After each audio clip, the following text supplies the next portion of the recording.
UN Space Wolf Squadron. This is your Wolf Commander Wolf Tent. I'm your werewolf.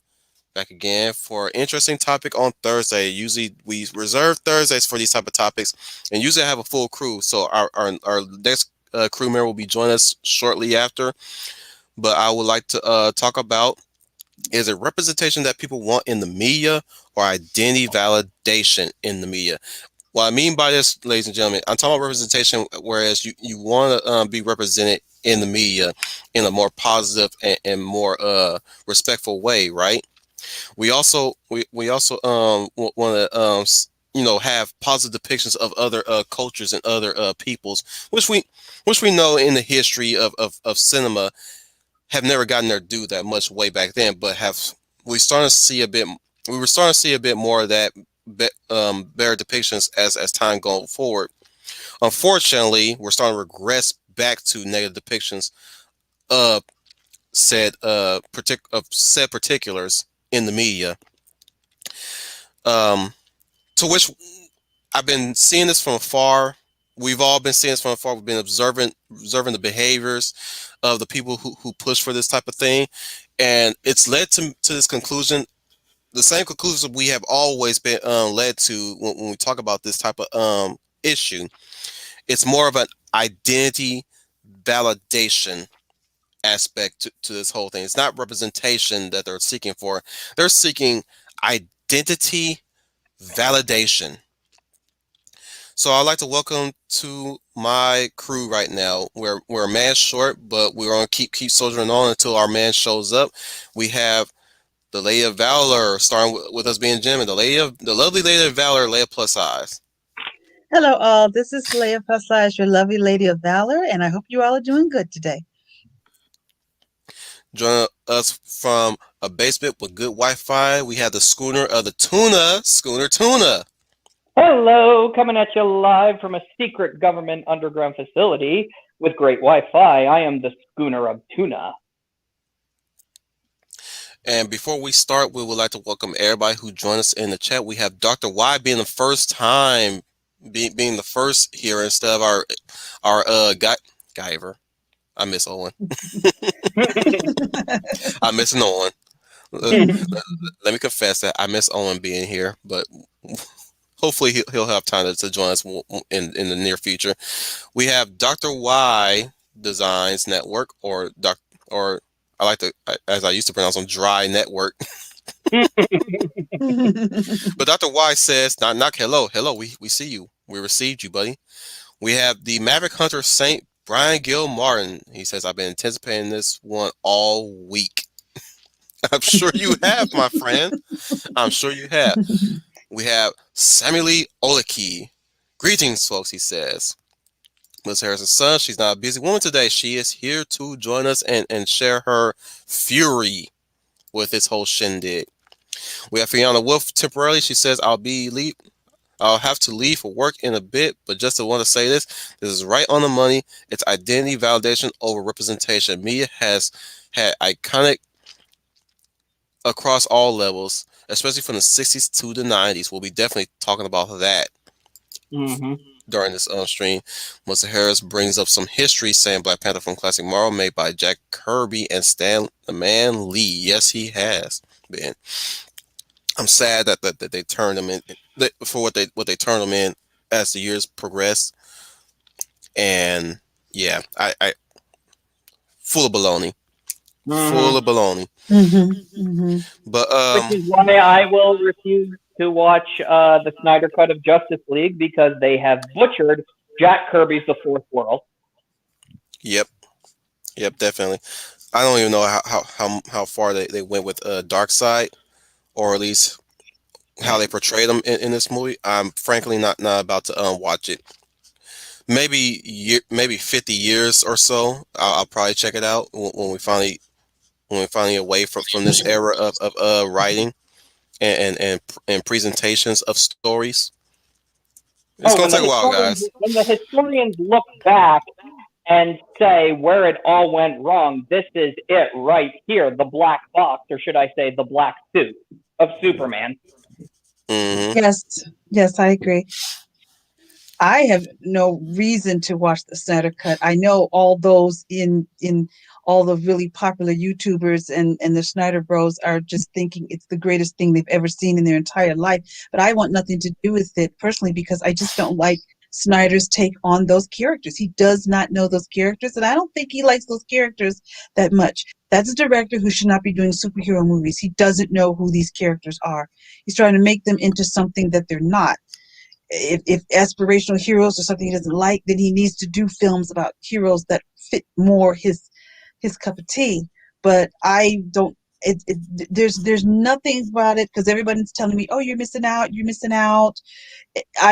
There's nothing they could do to convince me to want to see it. I'm in no hurry whatsoever to watch it, you know, because I just don't like the interpretation. It's just four Yeah, hours of an edgelordy 55-year-old teenager. Pretty much. I sometimes I think that those that really love it. From what I've heard from some of the reviews, it's like they want to see 3 hours of seeing Superman and Batman smash into buildings like they did on the Justice League cartoon. I said, well, that's a cartoon. That there's a difference between the yeah. cartoon and the movie. The cartoon actually had abandoned buildings. They made a point. They made a point of that in one of the DCAU movies, like Superman Doomsday, that they always bring up that the buildings are abandoned. They Well, not only, evacuate. yeah, exactly. And if Superman is flying through buildings, they always show that, hey, he's always careful and stuff like that. And they say, well, that's not realistic. And I'm like, this is the DC universe. This is not supposed to be realistic. Exactly, Scooney. Exactly. I want to say they are superheroes. They are not supposed to be literal adaptations. That's what I keep hearing. I get so tired of hearing that. They also keep saying, well, it's not realistic. Or when they compare Superman to Batman, not putting down anybody who likes Batman, but they always say, well, Batman, I like him more because he's realistic. I can be like Batman. No, you can't. Superman, no, that's what And they say. and Superman. it's I would shoot that idea down immediately. No, you cannot be Batman. You can. Let me ask you this: can you manage your resources properly in real life? mm-hmm. Do you have money saved? Are you a rich person? Are you a billionaire? Do you spend money on high tech weaponry or high tech technology that benefits mankind? Then you are not Batman, because Batman in real life would take care of people. He has jobs for people. He hires people who can do the job. He has tons of resources to help people. And I like how last year on Twitter, before we continue further, I like to mention that in Twitter they always there was one tweet that was criticizing Batman for not helping. He does help people in his Mm-hmm. company. Yep. He does not. Let me put it like this: you just mad at him because he ain't helping in the way that you would help, which is just Mhm. find selective people that fits your narrative. No, Batman gives all kinds of people a chance to work for either his company, to work at a place that his company owns, that gives jobs to people who ain't got no jobs, who extends the with the retirement plans of people who are being discriminated due to age. You know what I'm saying? He takes care of his people. He takes care of other people too. He fundraises for orphanages. He raised monies for orphanages, all that kind of stuff. And you trying to tell me he Orphanages, don't do free anything with his clinics, money? exactly. You just And this is you're looking at him as another rich person, and you have this straw man opinion about Bruce Wayne himself, the man behind the mask. But you want to romanticize and lick the boots of the man he puts the mask on. That's and not that's right. that's the pro- Exactly. and that right there, Wolf Den Media is the ultimate segue because this is where the representation and validation suddenly. This is where it started when they said, "Let's see if we can make it more realistic." Okay, if we can make it more realistic, if we can make it more accessible to everybody. That's where it started. Then it segued into more things. They said, okay, well, since we got this proper representation, let's try to find another quote unquote proper representation. It all started right with this, like, let's say, see, they missed the point completely with this representation. We want to say, how can you be Superman? How can you be a Batman? Or how can you even be a Captain America? That's not the point of these characters. The point of these characters is, yes, they are superpowered and stuff like that. But the question that they are raising is this: okay, what can I do to make the world a better place with just my talent? You know, what I have.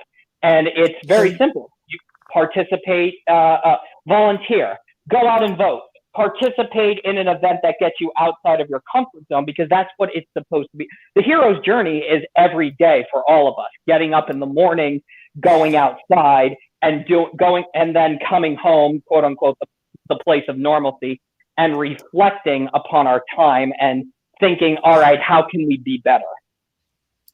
And that's what these heroes were supposed to do. Don't be like Superman, but be better. How can you be better? And I just explained that. So I rambled. I digress. No, because I agree 100%, Scooney. That is where it started. These people want I get literal adaptations of these stories. They're not to be taken literally. They're metaphorically. And that is the idea. It's just like they talk about my boy Steve Rogers. They say, well, nobody is perfect as he is. Well, he's not perfect. No Snoot. That's what No Snoot, Sherlock.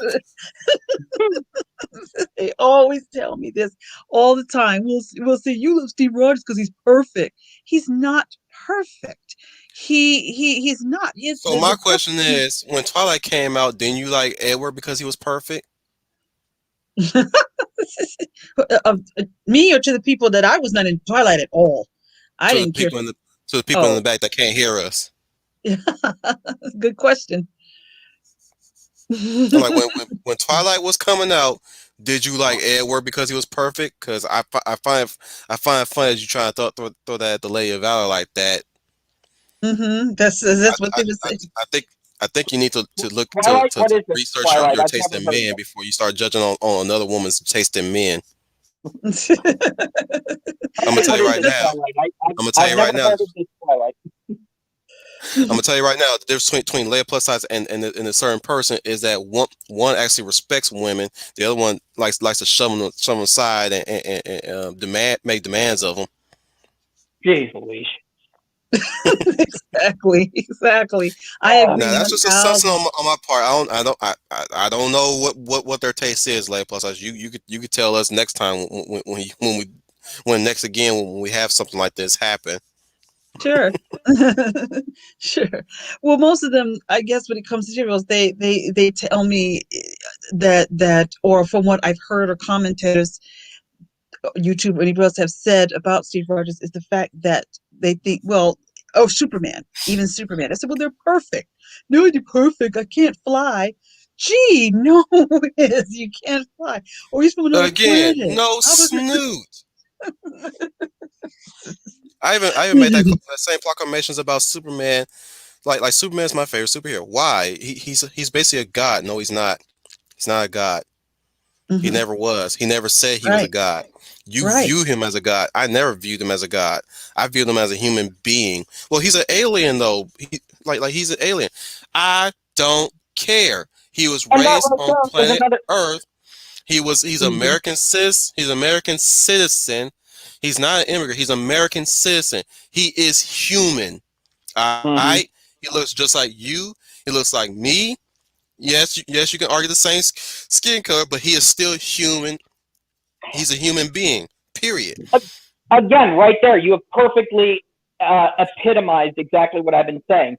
Suddenly, with all of this representation and realism, suddenly everybody are taking things at face value, which you were never supposed to do. You were not supposed to take Superman at face value. You're saying, oh, I can be a Superman. Oh, but you're the wrong skin tone. Oh, you're the wrong gender. I'm like, no, you're missing the point. We all can be a Superman. We just got to still on the values. Like I said earlier, Superman and Captain Rogers would be the first people to tell you you're perfect, and they'll say, "No, I'm not. No, I'm not. Yeah, I can stop a building from coming down, or maybe I can take on about 40 guys and beat them all down with because I have a shield without breaking a sweat." But what makes they both would say, I envy you because you can go wake up every single day and try to change for the better. I got to go and I got to put out these fires. I got to go and do all this. But you know, you guys are trying to change the world in a way that I can't. I'm here to stop the bad guys and foil the robberies and all this kind of stuff so that people like you, would change the world. I am just here to put out the fire. Exactly. Yeah. Speaking of Superman, this whole idea of a black Superman, I would have been more open to it had they make sure that they get the core aspects of Superman right. But at this point, this is written by This is going to be written by Ta-Nehisi Coates. That man spreads hatred, nothing Agreed. but Agreed. hatred. There's So it's not already there's so I'm supposed to be watching a hateful Superman at this mm-hmm. point. I'm And this not is for that. Superman doesn't spread hate. Superman spreads for hope, and I'm gonna be laughing my butt off. I'm sorry, Schooner. I know you want to say something. I know you want to say something, but I get my point across, and go you'll ahead, get go ahead, the go ahead. floor again. I want to hear this. I want to hear this. But I'm gonna laugh my butt off if by some miracle somebody actually got me and sat down and watched Ta-Nehisi's Black Superman, and throughout that whole movie he's talking about he's all talking about how he's been put down by the white man, and then all of a sudden he killing people and all that stuff, and he's talking about my symbol stands for hope. I'm gonna laugh my butt off. I'm like, ha ha ha ha ha! What a beautiful lie that is, Mark. Go ahead, Well, Schooner. Oh, Well, and that's the. go, go, Oh, go ahead. go ahead. Go ahead, Lady Valor. Yeah, go ahead, lady. well, to be honest with you guys, I am not on board with the Black Superman or Nubia or any of these characters. I'm not a fan of black versions, and I'm going to say this, and I don't have any shame saying this, even as a black woman. I don't like black versions of established Caucasian characters. What I like are black characters who are original, and we're lacking that right now. Because when Mm-hmm. I say that, people say to me, "Well, you just don't like any of black superheroes." I said I do, but I want them to be original.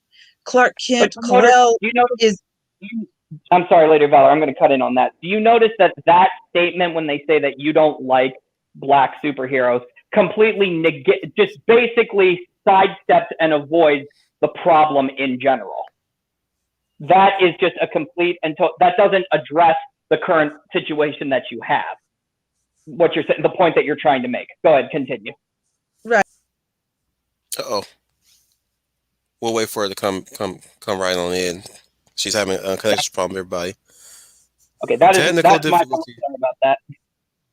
But notice how that doesn't address the issue that she is bringing up. Yeah. That they say that image is important over quality, and I'm like, Yeah. that's the problem right there. We don't Before we need. continue the conversation, Lay, have you has your connection improved? Yeah, it's improved. It just keeps cutting you out. Yeah, well, I think a storm is we're having another rainy day, and I'm looking outside, and it's getting kind of cloudy, so that may play a part in that. You So, may have to stock up on some shotgun shells then, because I don't know. A Terminator might be coming into our timeline. Storm is a if storm is coming. I if know. yeah, if it starts to get too rough, I'll just bow out and let you know I'm going to take a break for a little while, let it pass. Right. Uh-oh. Yeah, this has been a weird week, everybody. Like, people are having trouble with their connections. Even the big greats are having trouble with their with their problems too sometimes from time to time. I'm pretty sure you Maybe noticed it's that, the NSA. Schooner. Maybe it's the NSA. Maybe they don't like what La- we're saying. Last night Ishii got cut off as usual. And he wasn't even talking about. He wasn't really talking about anything interesting other than boobs, and they cut him off.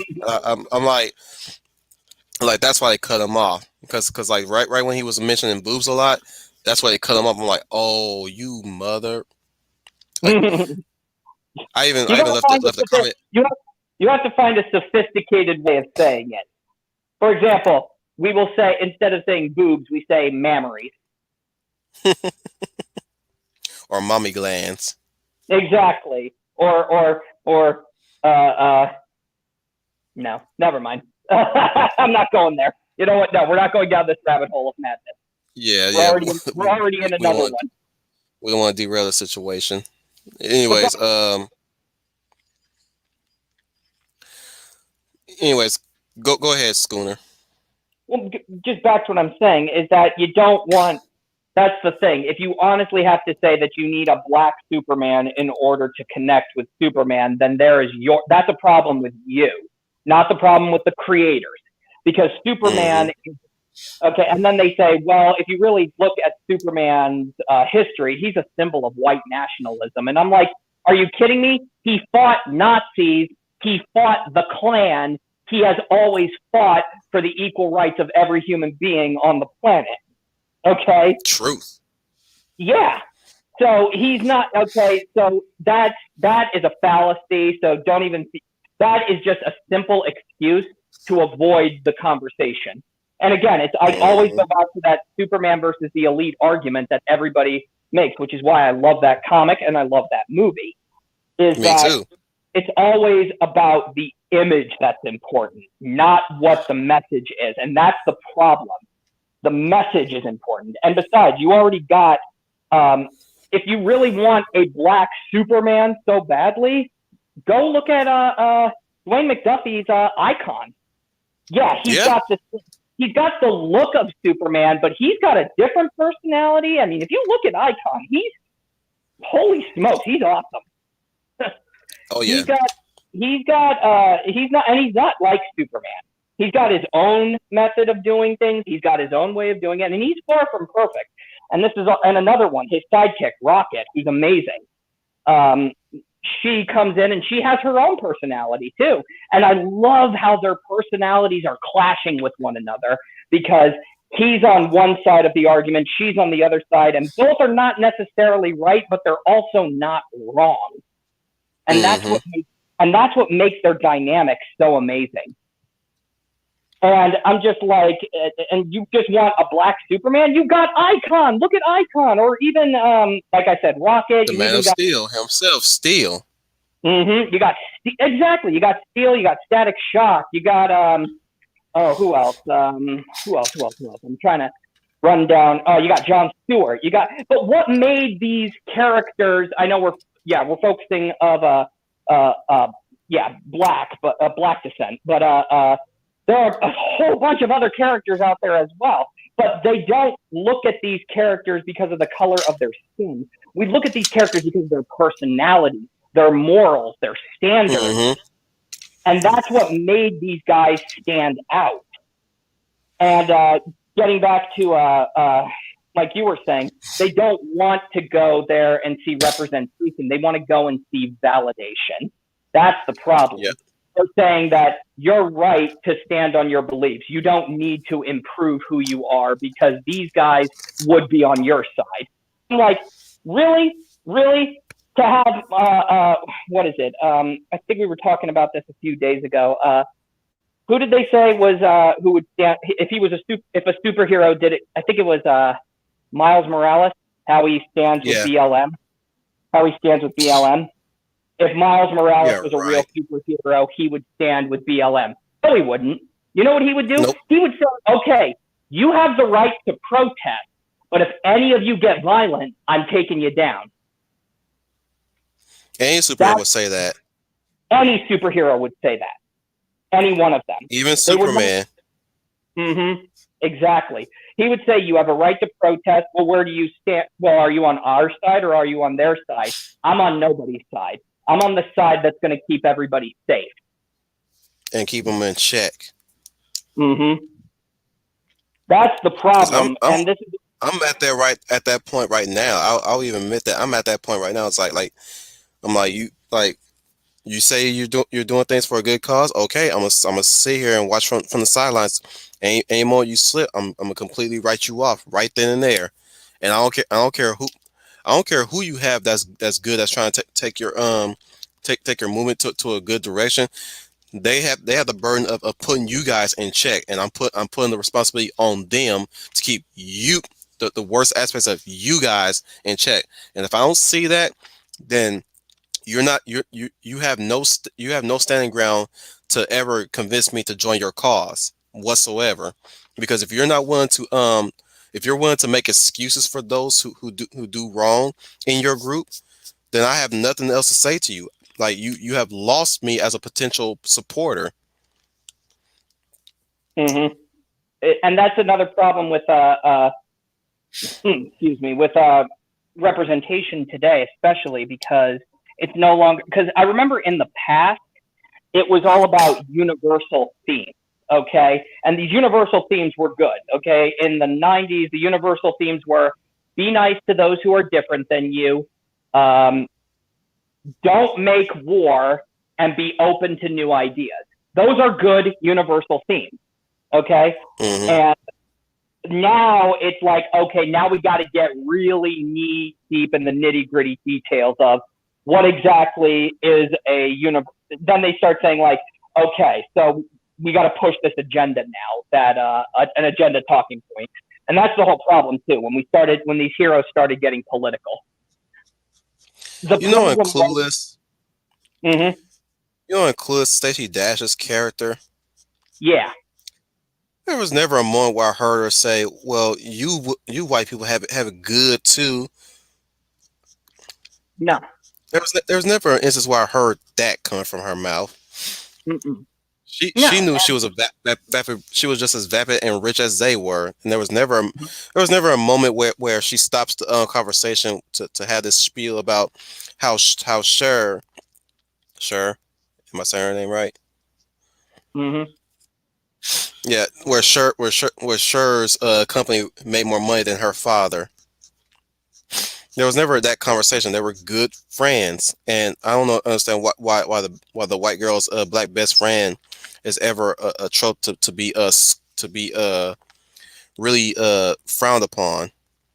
It's like, and that's do you not exactly. know that that the black best friend does have agency, has altruism? Mm-hmm. Like like They are don't you not an don't you aren't, extension. They're not an extension of their color. They're not an extension of their gender, and they're not an extension of their sexual orientation. They are a person first who just and so happens. they usually are the moral center of the main character's personality. They're also Mm-hmm, there to issue out good advice to the main character. That's storytelling 101. You have to have that person to sometimes guide the character too, when they especially when they're at their lowest.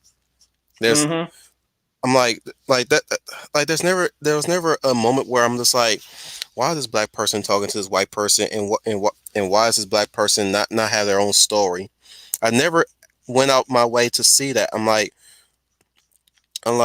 whenever time I saw that, I'm like, well, I remember the time where Martin Luther King had white friends in his time. mm-hmm, So that was like I saw that as okay to see mm-hmm, black people and white people be friends together in the 90s. Like you like there was never a moment where there was a stereotypical black person, and I hate how they dismiss the characters like that when every time they bring that up, they always like in reviews. I mean, they always say like we have your gag of stereotypical friends. I'm like, why do you use that so freely like that? Because mm-hmm, that's not how view characters in the 90s as such. I never viewed the 90s characters or any kind of written characters during the 90s and 2000s like that ever. Because I'll tell you what a stereotype is. A stereotype is basically they only serve one purpose, what's geared towards either their race, their gender, their sex, whatever. Now I'm now that's not to say that there's no negative depictions of black folk during the 90s. Make no mistake about that. No, no, no. Actually, there have been. I'm willing to freely admit that there have been negative pictures of black people during the '90s I'll say too, that as too. well. Yes, there have been. But where I'm standing is 9 times out of 10 there have been always positive depictions of black folk. Why how else will we how else will we have family matters, or Fresh Prince for that matter, or even the Parenthood, or Hmm. even Martin, or Living Single. All that was possible because the black folk went out and did that for themselves. They were the representation, not some. They weren't sitting around waiting for whitey to excuse me for that, guys, but whitey, as we like to call him back then, to do it for them. They actually went out. That's why I said, and I like to reference my talk about my stream with Ishi years ago, a year ago, was the fact that my representation was black folk that actually went out and did something. Like they were going out and doing something in life. Like Martin, you could say Martin's my role model. Martin Lawrence himself is my role model because he went out and did the grind to make a show. Or it used to be Bill Cosby, Hmm. which we're not going to talk about that here at Yeah. all. Uh, Golden rule, everybody, don't talk about Bill Cosby in the stream. I know I mentioned him, but that's not a gateway for you guys to talk about. So don't mention Bill Cosby in the stream. So let not to derail the stream right there real quick, but I have to make that assertion real quick.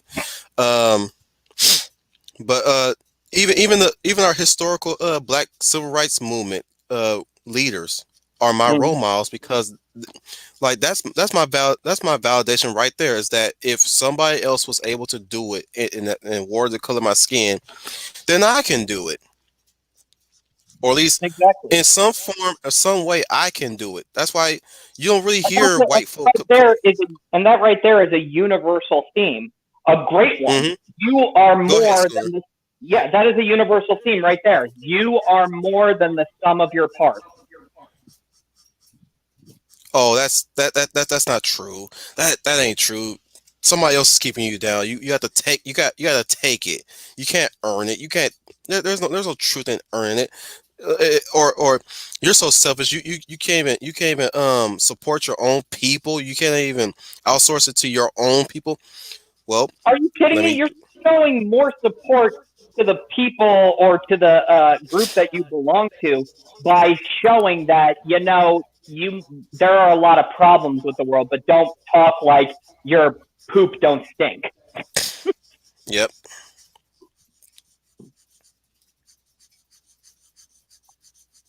And that's ultimately the Sorry. problem that we've and that's another thing that we've gotten. And then suddenly, like for example, I cite Avery Brooks when during a Star Trek. Is it Avery Brooks? It was Avery Brooks. Yep. Yeah, It was a yeah, at a convention. I believe Ask That Guy shared it. Which, by the way, I love just Ask some That guy. Guy. Yeah, just some guy, not Ask That Guy, just some guy. And Avery Brooks and even Billy D. Williams, when they said, how did it feel playing these oh my gosh, these people of color in media. And Avery Brooks and even Billy D. Williams just said, we didn't really think about that. We were just doing our thing as an actor. I mean, Avery Brooks even said he didn't approach Benjamin Sisko as a black man. He approached Benjamin Sisko as a widowed husband who now has the responsibility of raising his son by himself. And not only that, he is now captain of a space station in a hotly contested area. So these are challenges that he is facing as an individual. hmm And the same And thing is just good, good. mind you, when you speak of black actors of that time going into situations like that, they're not people looking to. That's the one thing that people keep screwing up. Those who are outsiders, who don't understand the times that the actors were in at the time. They like to they love to paint this idea. They love this fetishized idea that somebody like me. or lay a plus size, or even let's put Melissa on the spot there. Like Melissa as a woman, they like this idea of us going into these things being looking out to be the first everything or the first something in a media. When the truth of the matter is that when black folks step into the world of filming of Hollywood, they did not go with the idea. They didn't want to go with the idea of being the first black something in there. They were going there to get paid. They were going there to find work, to find a job in that department. So when somebody asks Avery that stuff, I'm like, bruh, he was there to get paid. He was there to get a job. He And wasn't to there to push be his the first aftermarket. black. He wasn't. Yeah, I'm saying he wasn't there to be the first black Star Trek captain or the first black Star Trek space commander or space station commander. He I'm was sure there to that's get what paid. I'm sure that's what the producers were trying to do and trying to push. But Avery Brooks, proved his worth by basically saying, "Well, I'm going to show how good I am as an actor." Exactly. And that's why we have people like Will Smith and even Neil Patrick Harris, two landmark actors, by the way. One of them is Mm, black and the other one is gay, but they did not use that. They didn't use that as I guess you could say, as an advantage to further their careers. No, they said, "I want to show that I'm more than just this," and they are universally acclaimed actors. hell, Will Smith was the type of actor that wanted to or at least he was the type of rapper that wanted to put rap into a positive light, whereas he wanted to steer rap away from the gangster life, the sex, drugs, the alcohol, the swearing. When he started his rap career, Mm-hmm. that's what he was setting out to do. He wasn't setting out to be the first black anything. He was trying to set a good example for black kids to look up to. That's why we love him so much too, because he was like that one positive depiction of black folk. Like yeah, he was like the you can almost say he was like the hood type person, but he was more of a he was more in line of the kind of 90s hip hop type cool hip hop type deal. Yeah. Layer plus size, just to get you up to speed, we're talking about black actors at this point. We mentioned Avery Brooks, Will Smith, and Neil Patrick Harris to boot for the homosexual community. Okay. And we were saying Okay. And, that, and we were saying and that these guys decided to be more than just the color of their skin or their sexual orientation. They said that we wanted to stretch out and be known as actors, and that's how they got universally accepted by everybody. that and I Oh, asserted that they were there to get paid than be the first anything. Mm-hmm. well, if I could jump in there on that, you named some really great choices, but you mentioned Will Smith. And I also in the 90s and even the 80s before that, Eddie Murphy was one of the biggest stars in the 80s on television and in film. He was one of the biggest stars in there as far as the box office. And then you mentioned Will Smith. Now everybody always says, we always constantly hear, well, there are no films where there were black leads and there are no films with black actors. I'm like, well, hello, did anybody go see Bad Boys? Here you had, which is, I remember going seeing it at the box office and I loved it. I actually enjoyed the first Bad Boys film. And there you had Will Smith, you had Martin Lawrence, um, the characters of Marcus Burnett Mike Lowry. and Mike Lowry.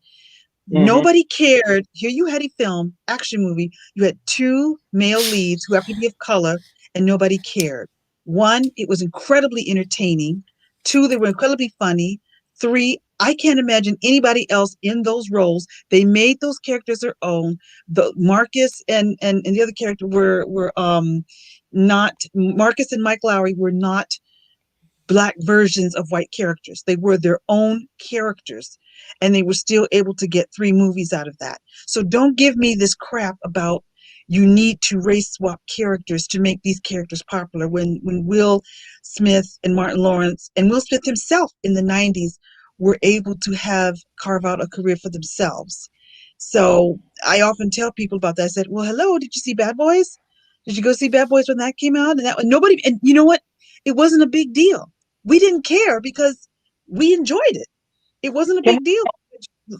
Men of color in the leads. We Let enjoyed me it. It was fun let me pump action. the brakes real quick to address to welcome Victoria Fabbow and Greenie. We have Greenie, Green Lion Girl 07 with us today. Hi, Greenie. Hello, Greenie. hello, Green Lion Girl. Oh, she was here Hello. way earlier. My goodness. But continue what you're saying, like plus size. I didn't mean to stop you real fast. I just That's want. why, and along with what you guys are saying, even for Will Smith, I agree with you all. They carved out their own careers. They carved their own way, and even his name slipping my mind that fast. Um, Chadwick You Boseman, Yeah. oh, God rest his Chadwick Boseman.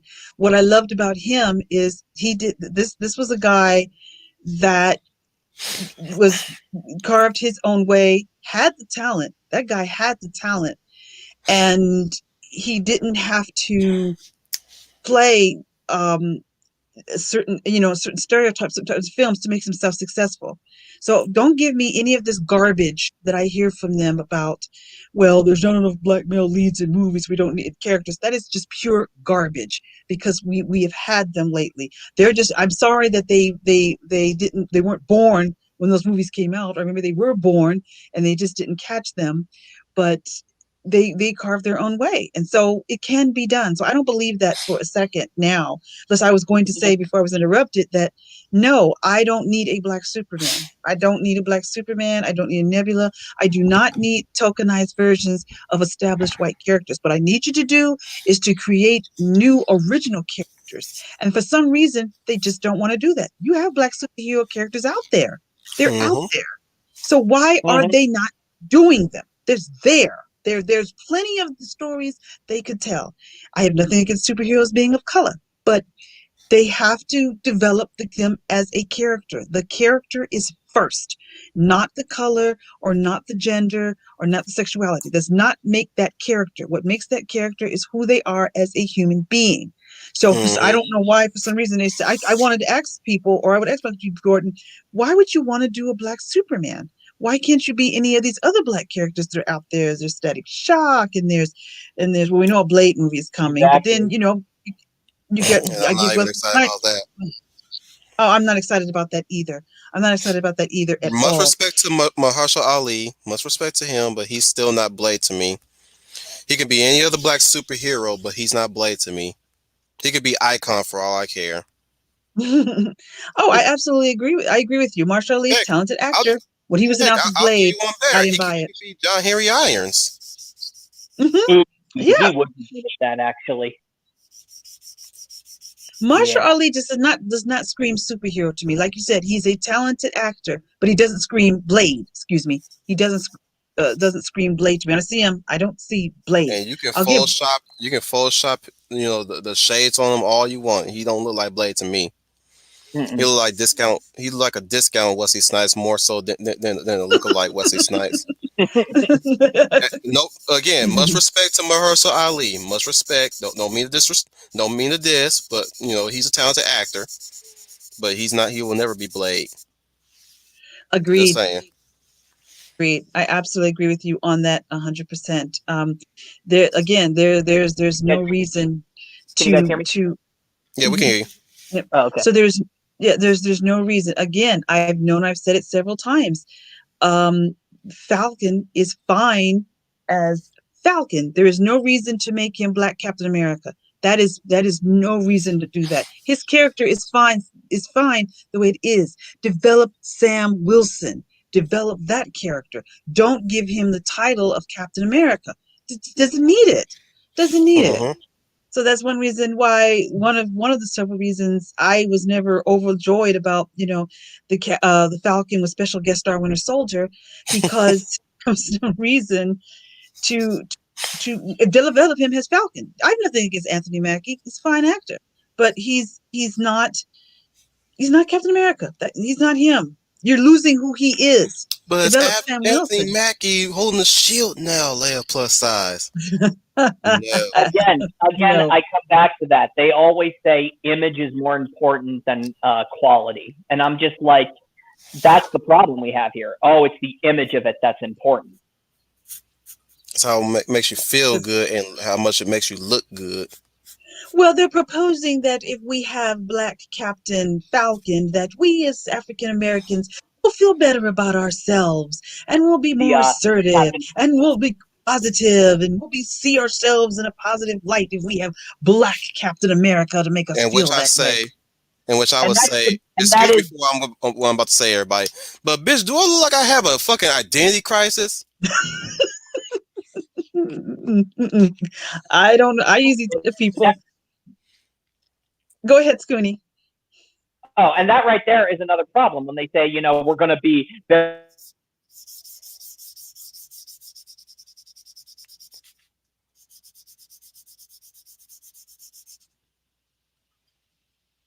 Is everybody okay? I'm okay. I was waiting for Scooney. Did Scooney disappear? He Oh, might I have. think it's affected him now. Yeah, we've got some heavy, rainy weather. I was going to go back until Scooney comes back in. I was going to go back to you, and I usually tell them, you know what, people, you are watching too much. You're watching too much BET. Get out of the BET news. Get off the Twitter bug. To the Twitter because we bots do out not there that connect are with these twittering about this, and Are look you at me okay, as Schooner? Because you got cut out before you said yeah. anything. are like us, but how much they look like us. That's what I'm trying to say. We don't connect with these characters by how much they look like us. We connect with these characters and we can get pulled into their mindset or their point of view of things by how they overcome maybe their personal problems or their quote unquote irredeemable flaw that they have to overcome again and again and again. That is what endears an audience to a character. And that's what makes the audience stop seeing like that's a black man. No, that is a character. It stops them from saying that is a man who just so happens to be black, or that is a person who just so happens to be gay. But I can connect with them on such a level, and not on a surface level. That's the Let plus message. us. You were talking Yes. about the BET crowd. Go ahead. No, I was just going to say, when I hear people say those comments about having someone that looks like me in order to feel good about myself, I tell them, okay, you're watching too much BET news. You're on the Twitter bots too much, because you're thinking that is what I need to hear. When you tell me that, they feel that's what they usually say. Well, here's a black, that's what, and then I'm going to jump back to Scooney, because Scooney made a great point. That is what cancel culture is missing, Scooney, and that's the lie they're perpetuating to mostly children and teenagers, that in order for you to feel good about yourself, you have to have a character that looks like you. They don't understand that the physical appearance is not what draws us to that character, it's who they are inside. And they don't get that. They don't get that, or they don't want to accept it, or they don't like Sometimes, themselves. sometimes, sometimes also it's cheaper. They basically say, "Well, where's our diversity?" Case in point, right here. Has anybody ever played the video game Overwatch? Yeah. Okay, I'm so Overwatch is great, and they were talking about a few days, not a few days, in the past. I read an article. They were saying that Overwatch was great, and they were talking about the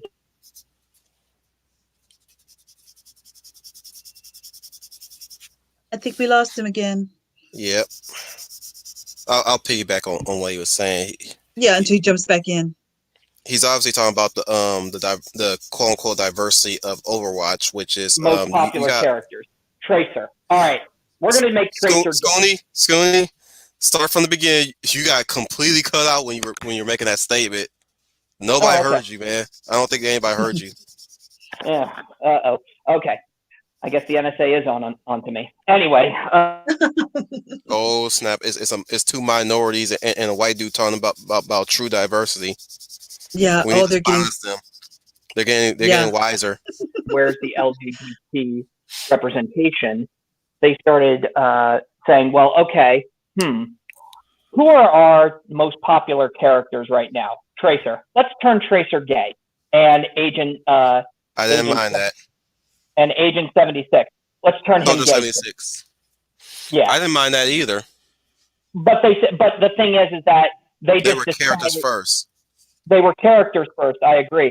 But I'm saying when you make a change like that to simply say that, that's already devaluing, I feel, of a person because you said we're just going to cut a corner and rather than I'm create going a to character. actually disagree with you there Okay. for, Okay. for the first time, actually. Okay. For the first time, Wolf Tan actually disagrees with one of his squad mates.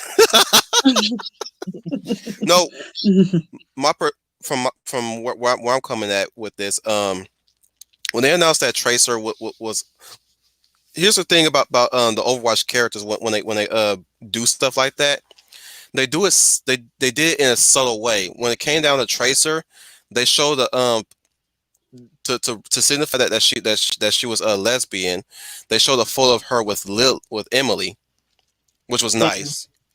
Mm-hmm. Um, the same thing with 76. They showed him with his lover, which again was nice. The thing is this though, before they even announced who was gay, who was lesbian, who was whatever, you know, we already connected with the characters first. We got Mm-hmm. like Blizzard did their backstories through trailers, right? So Mm-hmm. we all knew what Soldier 76 is like now and how he was back then. We know how Reaper is back then. So when they if they ever announced, now here's the thing where I draw the line at. Here's where I'm going to draw a line at before I go along any further. If they announce that Reaper is gay, I'm like, okay, y'all taking this way too far. Yeah, like Overwatch has been out Overwatch has been out since 2016, and you just Mm-hmm. now bringing that up at this point. And I'm like, but again, back to what I'm saying, like you got to know the characters personally when you played as them, and you got to know them whenever they do release a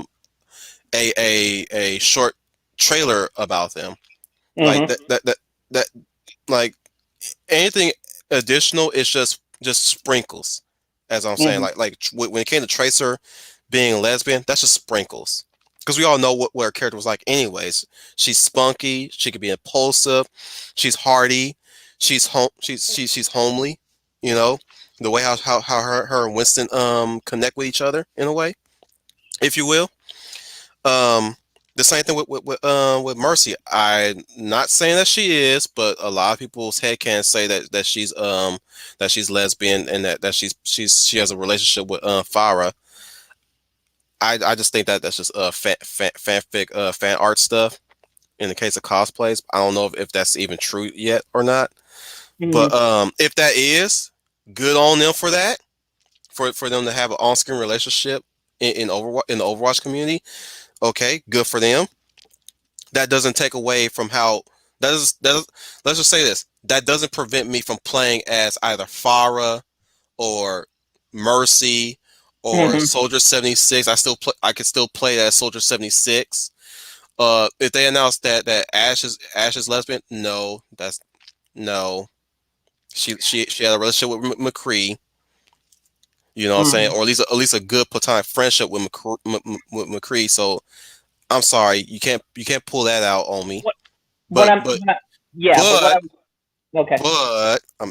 but I'll give you the flow. Don't worry, Schooner. You got a lot to say. I know you got a lot to say. I'm gonna give you the flow.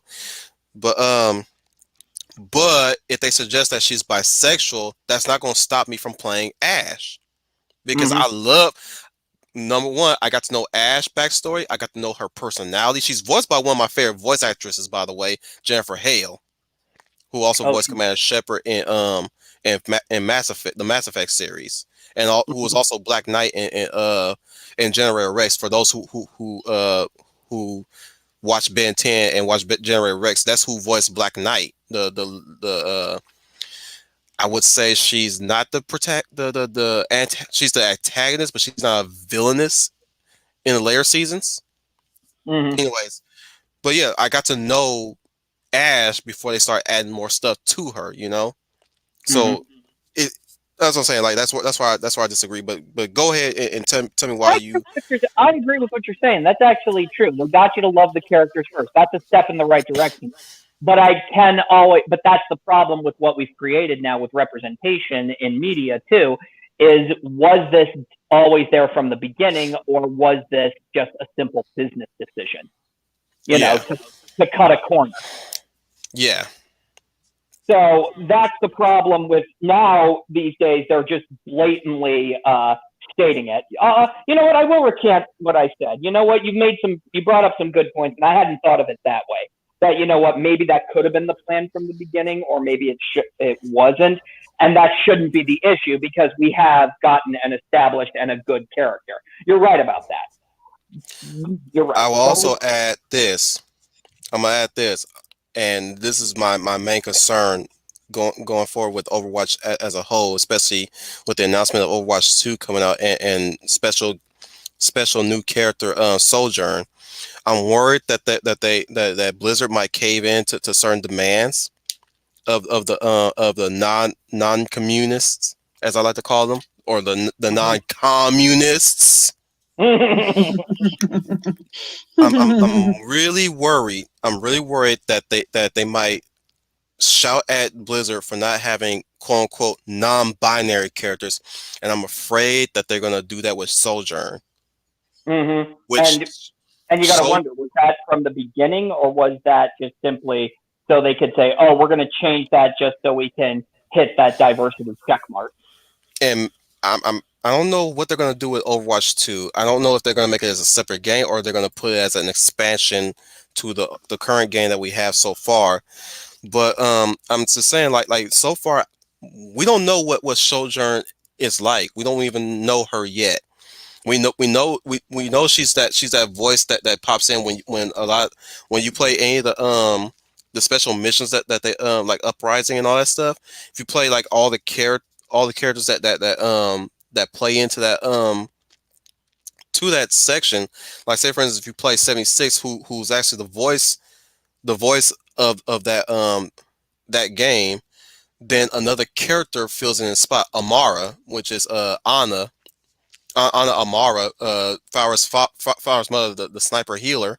If you play her and 76 at the same time, then a new character pops in, Sojourn.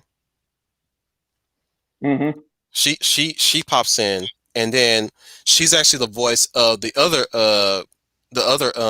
game event, which is the one that has Genji, Mercy, Tracer, and Winston. She's the voice announcement in that one. And again, like I said, I know her through those games, but they're gearing her up to be a playable character. And again, I'm worried because so far we don't know who she is. We haven't got no trailer of her, a trailer with her. Well, we do got a trailer with her in it, but we don't have a trailer specifically tailored to her. And I'm worried that they're gonna make her non-binary just to fill in a quota that was demanded of them, not actually something that they come to consciously think about. Hmm. Like even now they're trying to make, well, not Blizzard themselves, but the community, the Overwatch community is trying to make Diva a lesbian because apparently she has a partner named, what was the partner name? I don't know. But yeah, they popped her in, and they try to make these speculations because like, oh yeah, her name is right next to Diva's name, so she's totally banging her, or there's pictures of her together with her. Oh, she's totally banging her. Like that's just a group shot. Hmm. And So again, this again leads into what I was saying about, you know, was this a conscious decision, or was this just a simple diversity check mark? Leia, if you want to jump in, go ahead. Um, I'm pretty sure you're not aware of this game. Are you aware of Overwatch? I'm not aware of the game, but I was listening to you both, and I want to say you both make valid points when it comes to the issue of changing either the gender or sexuality of a character. It is true, it really shouldn't matter, but I also agree with Scooney that it shouldn't be. What is your reason behind it? Does it pertain to the story? Or is this to check a box? If you're doing it to check a box, then you fail to do what you're trying to do, which is you're trying to make representation that really isn't there. But if this is something in the story, or if this is something that you were progressing to, then it wouldn't be an issue to me. But if you're doing it simply because um, you need some sort of validation or you're checking a box, I think then your representation goal fails, and it fails as to what it's supposed to be. So I think that applies in everything. We've seen it a lot in Marvel. We've seen it a lot. For instance, for those that like Star Trek, I think for the character of Sulu in the Star Trek, the J.J. Abrams movies, they made the character gay. When they asked the original actor who played Sulu about that, he said he didn't like it. He said Yeah, he didn't. he George didn't like Takei did not like George that. Takei. George Takei, who is a gay man himself in real life, said no, he didn't like that at all, because he said that's not who that character is. That's not how I portray him as. So whatever you're doing, and they had no answer to that. But that is the statement I'm just making. He saw right through it, and he said that's not who Sulu is. And I also see what you're doing, and I'm not in agreement with it. Mm-hmm. So it And I like I was said. I was kind of exactly. happy because in the back of my Mm-hmm, mind, I was so naive, by the way. But in the back of mm-hmm. my mind, I thought they were just try to pay homage to George Takei. You know, that's how I saw it. But like, given the fact that a friend of mine had brought that to my attention, I was like, oh no. Mm-hmm. And Yeah, then you got yeah. what, and that's another problem that we're having too with our representation in media. Suddenly now these characters need to be representations of the actors or actresses that are portraying them. Because if it turns out that an actor or an actress happens to be gay, then they got to make the character gay because the person playing them is and I'm just because the person who's playing them is Right. that, and I'm just like, no, no, Neil Patrick Harris played Barney Stinson in How I Met Your Mother, okay, and Mm-hmm. he didn't. They didn't need to change his character. They didn't need to change his character. And even Wayne Brady, who played his gay brother at the show, which I love, I thought that was hilarious. You know,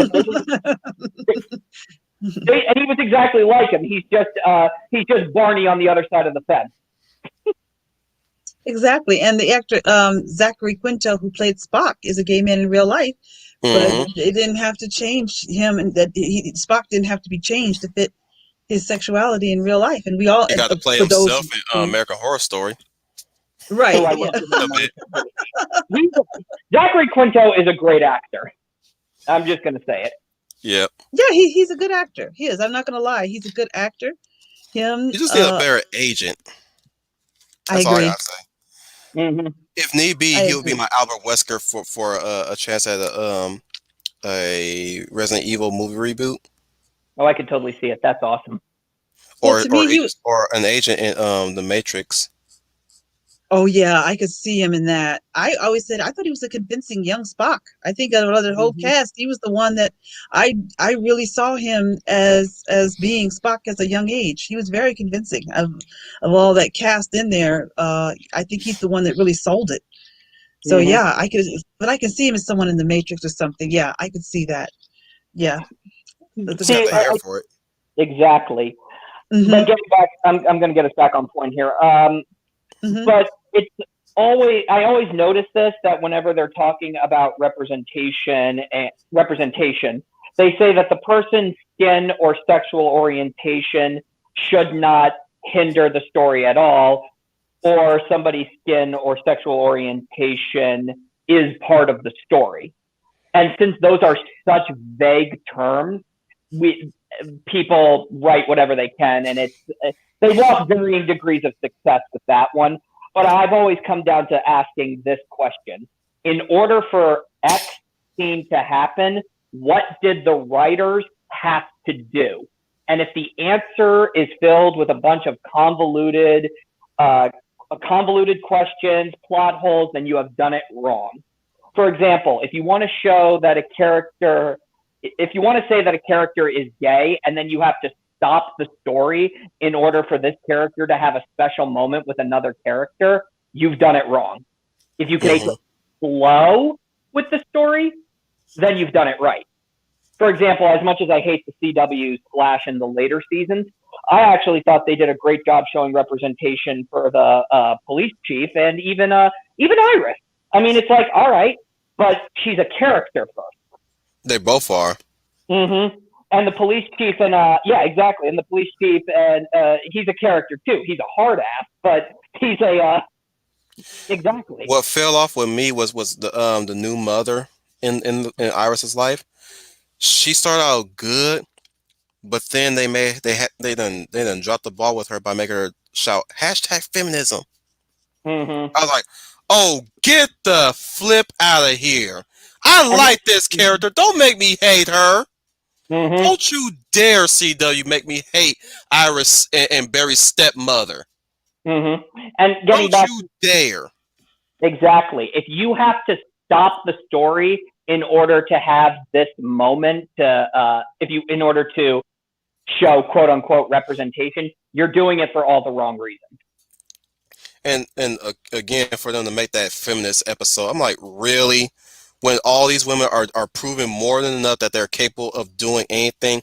I mean, Iris is the one who's actually helping, actually pushing Barry to go faster in order to save the world. She's giving him the emotional support that she need at the time of her being his wife, which is what a wife does for her husband.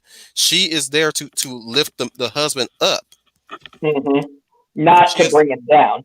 Yeah, and that's another problem with representation now. The representation of today is that we need to show the minority character, the LGBTQ character tear down another person.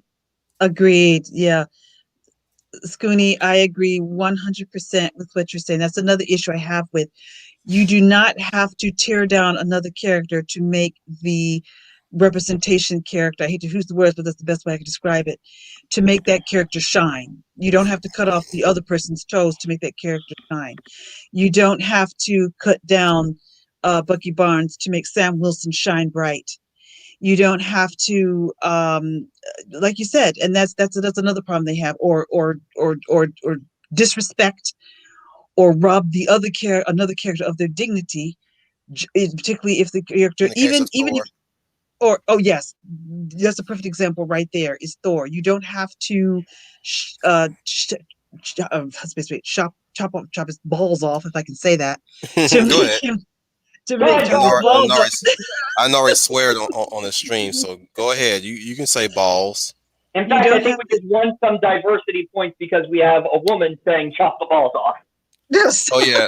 So let's welcome our next wingman, Trooper FN 2525. How you been, buddy? All I heard is something being chopped off of something. And funny enough, he comes in at the hour mark where we have to dig into the comments. But once we read a few comments, Trooper, give me your spiel, because let's get him up to speed real quick, shall we, guys? Sure. Let me do the honors of that. So far we brought up superheroes. We brought up Overwatch. In the case of superheroes, we talked about how Superman is not. We don't like superheroes to kill, or at least we don't like how the idea of Batman compromising his no kill rule, or nice. we brought up black actors in the media. In the case of Schooner, he said that they what'd you say, Schooner? That in media they didn't think about that, especially in the 90s. They weren't thinking about their skin tone or their sexual orientation. They were there to just express their acting skills, to show who they were as actors first. And I add to that by they just went there to get a paycheck. Well, that's like Majority, Spawn, right? Because like with 9 times out of Spawn, 10, yeah, 9 times out yeah. of 10, they were there to get paid. They were there to find work. Like Hey, like we brought up Avery, Avery from Star Trek Deep Space Nine as mhm. Cisco. Like bruh, he was there to get paid. He wasn't there to be the first anything. But you didn't bring up Tu Wong Fu because I'm pretty sure Blade was there to get paid. Because Yeah. after I was made to watch that, and after that I could not see Blade the same ever again. I'm like, that's what's her name? That's not Zima Jackson. So Yeah, like even bringing up Pam Grier again as Foxy Brown I love Pam or Grier. or, or any other black exploitation. She wasn't there to be the first black woman to be on film. She was there to get paid. She was there to find a job. Now she may have come out and said that in interviews, but Hmm. I doubt that was her aim when she got into Hollywood or got into showbiz. She was there to get paid. Even Right.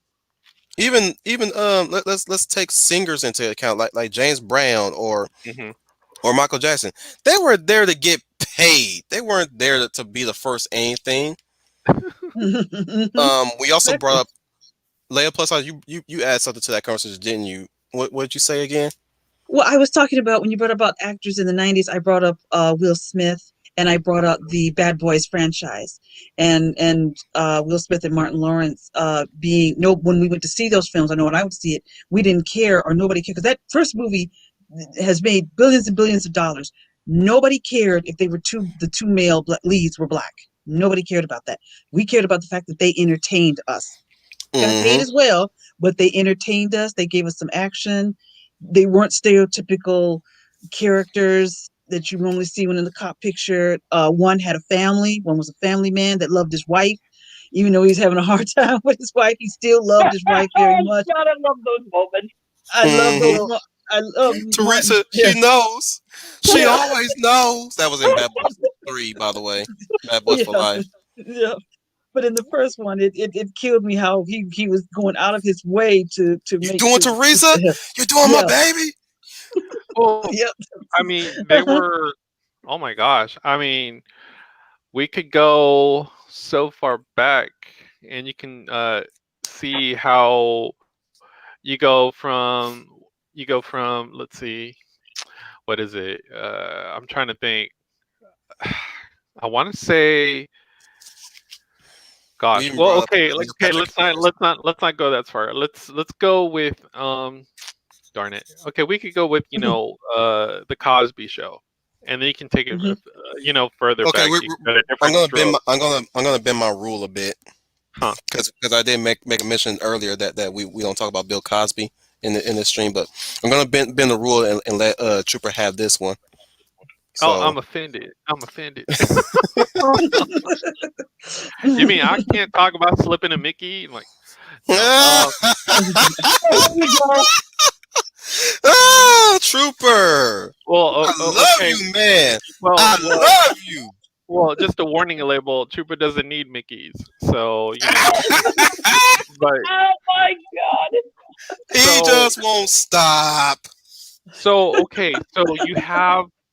I want to say, was it Red? Was it Sanford and Sons? And then Yeah. Yes. like okay, so you see these shows evolve, like black exploitation for in and of itself is a genre, and obviously it is what the label says. But Hmm. at the same time, it's to expose you to, oh my gosh, it's to expose you to how much fun that time was. I mean, you had films like freaking what Black Samson, Hot Potato, uh, and I watched all those because my dad was into that stuff. He would watch like freaking Hot Potato over and over again, and I couldn't piece together why, and it was because of the Speaking towards your action mic, we're scene. hearing your voice. We're hearing your breath, dude. Well, I got a different mic. I got a different Okay, mic. just letting you Yeah, but know, we can hear your breath. uh, I sound like a certain other streamer. What is what about now? Is it good now? Yeah, it's good. Okay, well, because I had it up. Well, Okay, just to for everyone in the chat, first and foremost, I had a pair of turtles that lasted for like ever, and then in the last stream, I must have yanked the cord or whatnot because Trooper doesn't yank cords. Well, let's be honest, Trooper can't hold on to electronics for more than a year Gator need without his breaking them. piece. So yeah, so I got a pair of Corsairs because I really wanted a pair of HyperX because I like HyperX. But I was like, let me try these Corsairs because these will be my backup, right? And the only thing about this set is it's just a single channel. It's not like dual channels. I can't run like multiple channels through it. Like literally take a call, have music in the background, talk to you guys, all that stuff. So anyway, long story short, and I forgot my point. But going back to black exploitation, yeah, that's why you can hear me sounding like like Trooper, like wearing his freaking helmet. But Mm, but yeah, like going back to say like 80s, and you see like these shows evolve. But this whole time, I mean, these are characters that you can relate to, not just because they're black. And not because they're in a quote biracial situation. It's because not for everybody, but not everyone has, a family unit that's like right out of a book. Some kids are adopted, some kids are not. mm-hmm. Some kids end up in foster homes, some don't. So I mean, all these situations lead to an amalgamation of storytelling, good storytelling. And heck, I mean, even shows in the 90s, especially with Different Strokes, I mean, they always had some Different form of strokes like. it takes. Different strokes to rule the Right. But they world. always had a point, even with even when they were going with the war on drugs, which let's be honest, that was more of. Oh no, here we go. We having fun, and Trooper has to bring in the history. Well, I was gonna say I'm I'm like I'm, I'm I'm like messing with the you war though, on dog. drugs never I'm me- stops. But these I'm people are messing with like, you, oh dog. my gosh, it's rampant in crime, and we got crack, and they're Mm-hmm. telling you kids don't do crack, and it's like kids are like, well, what's crack? And it's Don't do mom, drugs, McKay. yeah, and it's like my mom's like, you don't need to know about all that. You need to know about. So, but then that allows for shows like, say, Family Matters. Oh That yeah. allows, Hmm. yeah. Mhm. So, and I mean, these are all characters that it doesn't matter what their background is. You can relate to the Winslows. So, you Did know, I do that? exactly. And you may have not come from a big family, but it gave you an idea of how much fun being in a big family can be. So Mm-hmm. it's like one of those things where it's Even like, if it is okay, dysfunctional. yeah. So it's one of those Yeah. things. So it's one of those things that's like, you know what? I want to have a big family too. So I mean, it already starts to instill values of, you know, how well a family can work together, and at the same time, the type of pillars that you need to be a strong individual, especially if we're talking about, today's topic. I mean, if you're going to write a certain character, or if you're going to say if one of your characters just happens to be uh, BIPOC, you're going to have to go ahead and you're going to have to research it, right? So you're going to have to immerse Mm-hmm. yourself in the culture. You're going to want to get to know, who the person that you're writing is. Mhm. Especially if you want them to have a particular background that just resonates with everyone. Uh, Good And Trooper, example. that does lead into what I was saying earlier, how sometimes they just immediately, for a business decision or for a corner cut, they just change a character. Well, that's like I was telling you yesterday. It's like, freaking Ray is probably a trickster because I mean she's blurring the lines between a bad script and Star Wars. But okay, okay. So for anyone who's in the chat, some backstage stuff. Schooner brought up this really good point yesterday, and it was like early in the morning, and I'm like, man, I can't think right now. I just woke up. So so I sent back a text wall because, of course, when I talk, it's literally a text wall, and it was about And tricksters. his language is text wall. We're It still learning really language, is. guys. It We need a really universal is. translator here. It really is. But moral of the story is, at the very end of it, I had said, regarding tricksters, I'm pretty sure that's where this is going. One thing a trickster character or any character doesn't really do is kill. Well, maybe a villain, obviously, but I mean, you don't see it in the frame. You might see it in the frame, you might not. But one thing your character, especially if you're writing one, especially if you're creating, say, a new Captain Hydra or a new Captain America or a new Iron Man, one thing your character doesn't do is kill. Because once you've gone past that line, where else does that character go? I mean, what else is Mhm. there? What else is there? I mean, yeah, you can get away with saying, you know what, did I do that? And that is very cheeky and it works because it's inadvertent. It's not meant on purpose. It's, you know what, I'm not a perfect person. I made a mistake. Am I owning up to it? Yeah, in a roundabout way. I kind of am. But I mean, in an impish way, I just kind of want you to let me off the hook. So yeah, could Steve Urkel be a trickster? Maybe. I mean, it I just get what, depends on how you look yeah, at it. I get what you're saying, but then what gets in the way of that when you're trying to show representation and you're trying to do a whole checkbox system, that whole little what is it, the hijinks and the funny Steve Urkel gets lost in the checkbox of representation Well, that's what's because happening.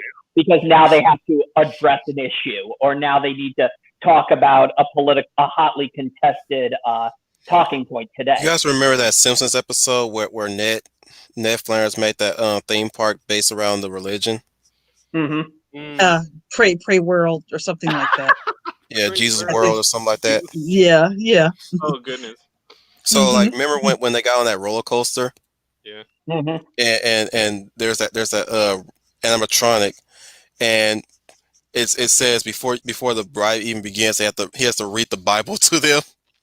Oh goodness. Yes. I Every time when somebody address race or gender or any of that politics stuff, mean, I feel like that's visually what I think about whenever my mind goes to whenever time they do that. You're being lectured to, basically. In other words, Yes. Mm-hmm. Hmm. Exactly. And Agreed.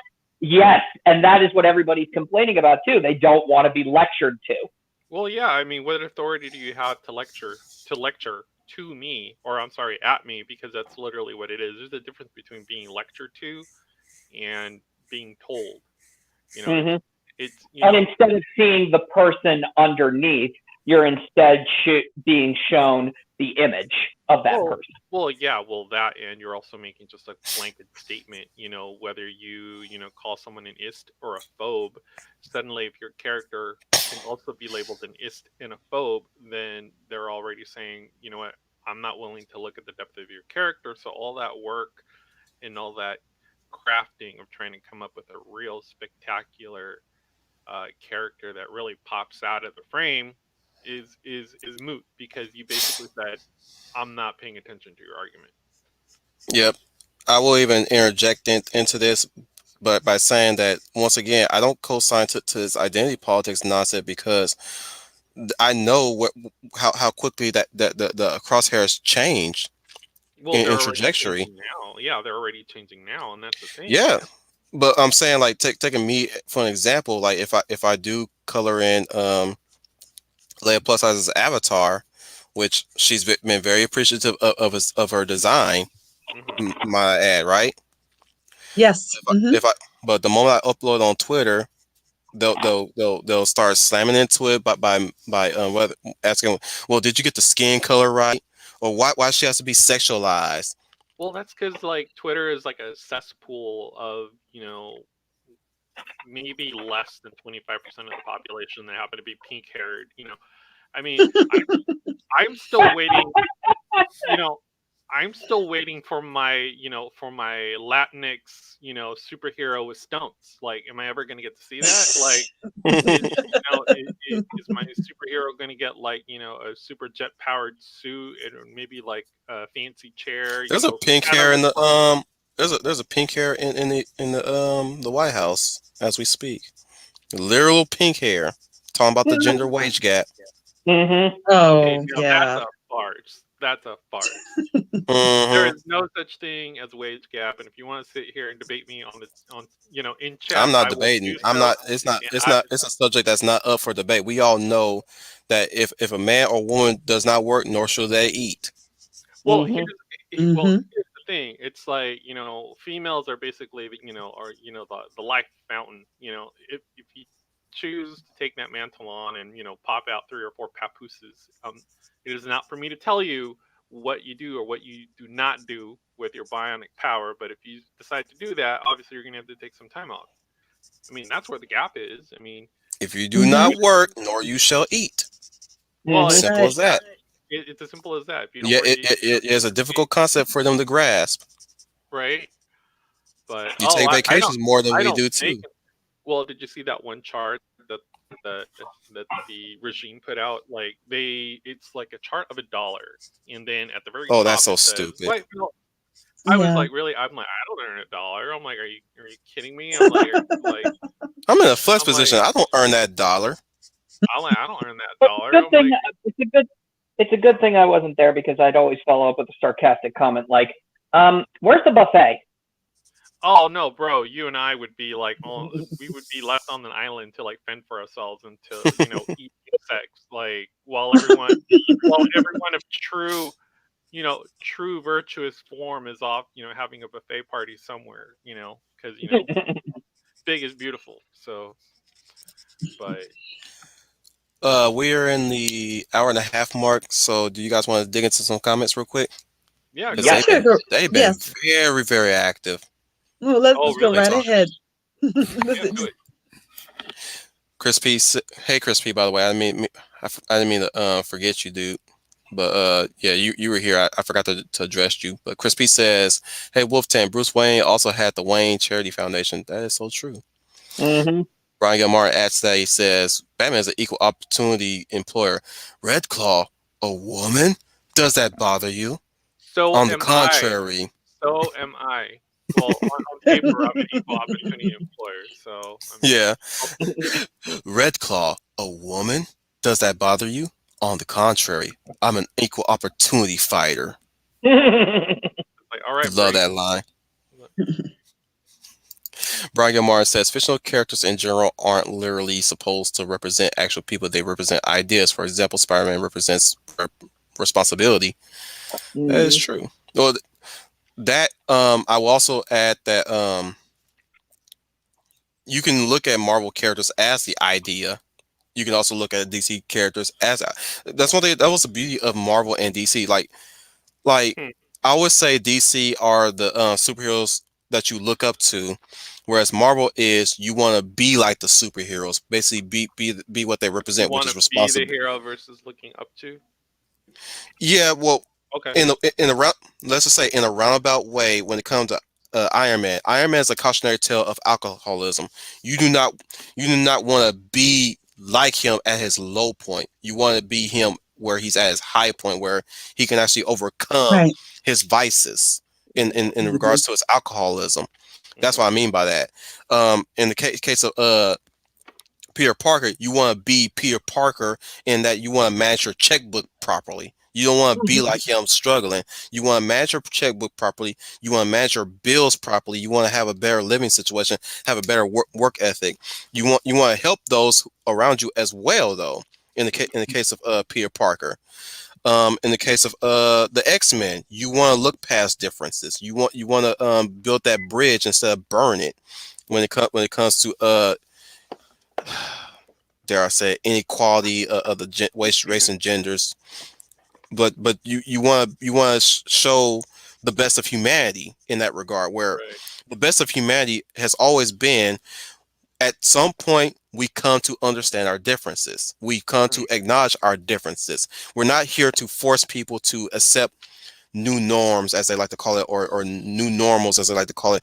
We come to see, like, women come, if once women come to see men as men, they respect men. They don't continue to become. They cease to become the man's competition.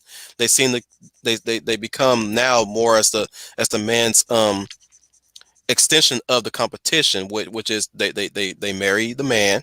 They Mhm. marry the husband, and now they become the extension of the husband, which is they further the playing field by being part of the competition. Now the saying goes, as I said before, behind every man is a powerful woman. Behind every powerful man is a powerful woman, or some paraphrasing of the phrase. It still stands. There's so long as So you so behind long every as, black bolt, there's a Medusa. Is what you're saying. I guess so. You know what? Not I just picked up on what you said. Yep, that's right. For every black bolt, there's a Medusa. There we Yeah. go. You want be Black Bolt and Medusa, a very functioning relationship, So, even though they can't talk to each other that much. There's not a lot to say between those two, other than hand gestures. Mm-hmm. That's a bad joke. That was a bad joke. That's why I'm laughing. I'm laughing Mm-hmm. at how ridiculous that joke was. It's obvious, but well, it anyways, depends on hand gestures. So I know yeah, what Well, you're talking about. so So. also going into what you were saying, Wolfden Media. I mean, about relationships and getting noticed and marriage. I mean, first it comes off like you were saying, women need to look better than the competition when getting the man's attention. And then when the man marries the woman, it's not about now, it's about now that equal footing, that equality of that agreed and the upon woman equality. and the woman in that regard recognized her position in that relationship. So long as they Mhm. and so long as they agree on what position one is taking in that relationship as well. If the man is there to be the provider, and the woman's okay with that, she still has that option to leave if she's displeased with that position. She N- has Mm-hmm. needs. If you instead of just arguing all the time about that position, but as long as she understands her position in that world, there should be nobody that can break her shield in that Mm-hmm. Well, regard. I I would also slam argue. people. I also slam people who say that marriage is the subjugation of women. I'm like, Heck clearly, yeah, heck yeah, oh, she's into that. But I'm like, are you kidding me? Are you kidding me? What's your take So, on that, Lead Plus Size? yeah, but I love you, Well, True. first of all, I think when you mentioned about the marriage and the woman, I think in this culture these days, and what I've noticed recently, that marriage has seemed to become a dirty word or looked upon as dirty, especially it's really not. It's based on love, and when you Mm-hmm. have love in a relationship, it works out fine. I myself, a woman, has a husband that has these fine qualities and cares for her and cares for her needs and their needs and works hard at whatever he does, then you're going to love and appreciate that man more.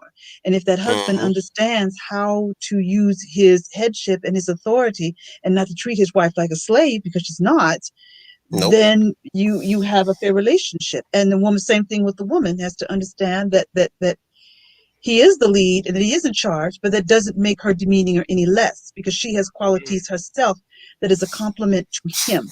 We're not mhm. seeing that these days, especially when I notice when they try to do rewrite or new versions of classic fairy tales, or don't let Elsa in Frozen. Elsa's fine as long as she doesn't fall in love with a man. you know uh, But if it's that's a how they woman, always though, do with Frozen. you Elsa's don't want fine. that penance. You don't want that penance, girl. I'm telling you right now. Mm-mm. but if she likes other women, it's fair game. Yes, that's yeah. There So is so so nothing long Yeah. as she's wrong. tied down to a woman, that's There, fine. there is nothing And Yes. I, wrong with just getting okay, a you walk guys have out. just and I'm just like, you have completely, okay, so you have completely not, again, you have once again missed the point. Yeah, yeah, yeah. Totally missed the point. Exactly. Anybody Um, ever not to not to pump the brakes on this Hmm, conversation because this conversation right. is juicy. But Yeah. did anybody ever catch that? Catch, have you ever watched this one video of these ladies who cos they dressed as Jim in the holograms, and this is the this video was titled Jim's reaction to the that 2000, was it 2014 adaptation not, of Jim and What holograms? the gym film? Yeah, the hmm Jim film. Oh, that's terrible. Yeah, I remember yeah, seeing that yeah. that. Jim film is terrible. Yeah, I I didn't don't, I I didn't do see not it, recall so that. I do I not I didn't. recall that. I love the cartoon, Um, but that movie was trash. The but cartoon, yeah, I love. the video was Jim basically the really good costumes by the way, but it was Jim reacting to the trailer. It was pretty hilarious, but they they really you could tell that they were fans of Jim and the Holograms because they do a musical segue within that video, and the title of the song was totally missed the point, and I loved it was a cute little music right there. But yeah, could see what you guys were saying. I think Schooner had the floor, or was it Leia plus size? I was Leia plus size. Yeah, I've noticed now. Yeah, well, first of all, the Gem cartoon, great. The live action movie was pure trash.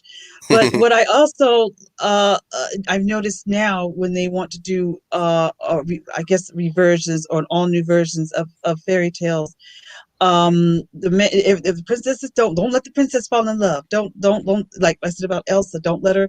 She's fine, but don't let her fall in love with a man, or don't let her give to that, or like it's or and the woman that voiced her sister Anna, what's her name?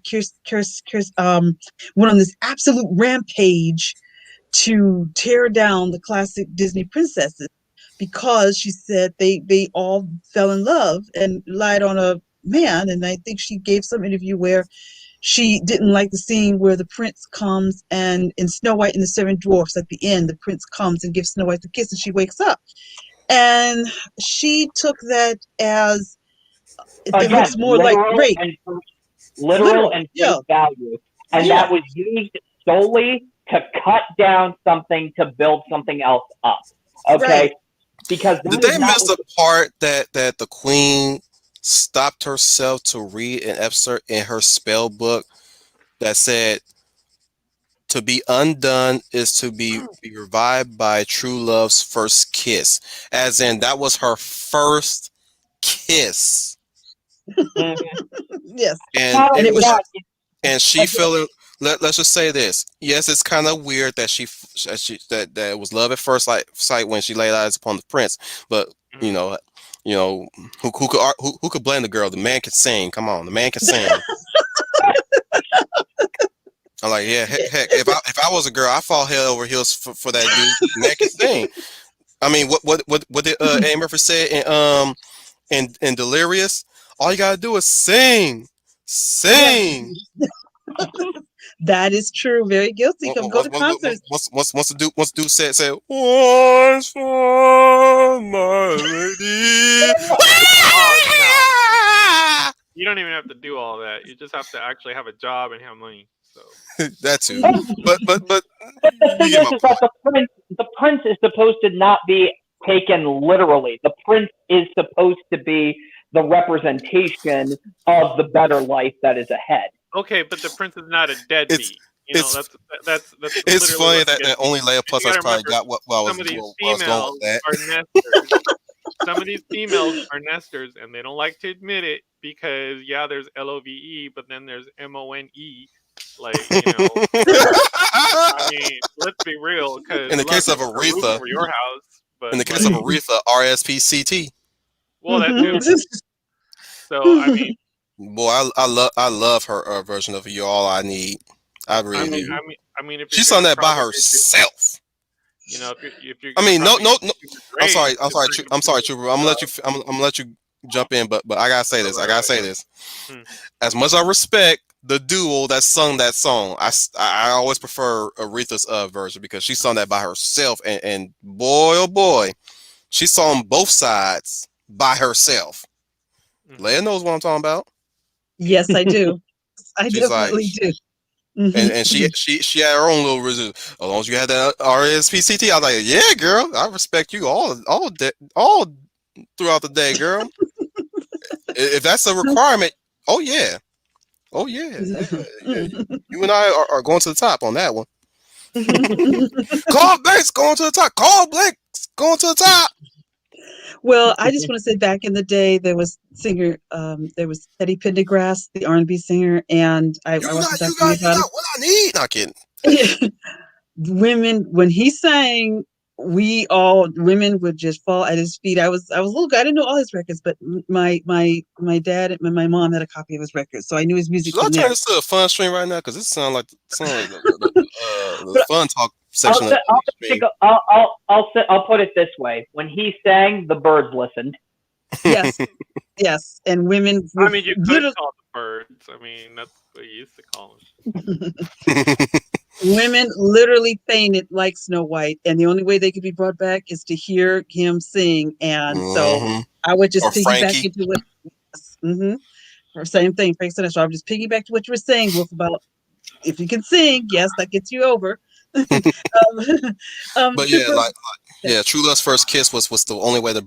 That's the whole point. It's the whole point of the fairy tale. It's a fairy tale. That's the like I used to crack on women that talked about knight and shine armor. They're looking for Mr. Right in that regard. Like they're looking for their knight and shine armor. And I used to crack on them, now these days I've come to respect that. You do want to find Mr. Right. You do want to find a knight in shining armor. Not necessarily a white knight, like most of these white knights out here, mind you.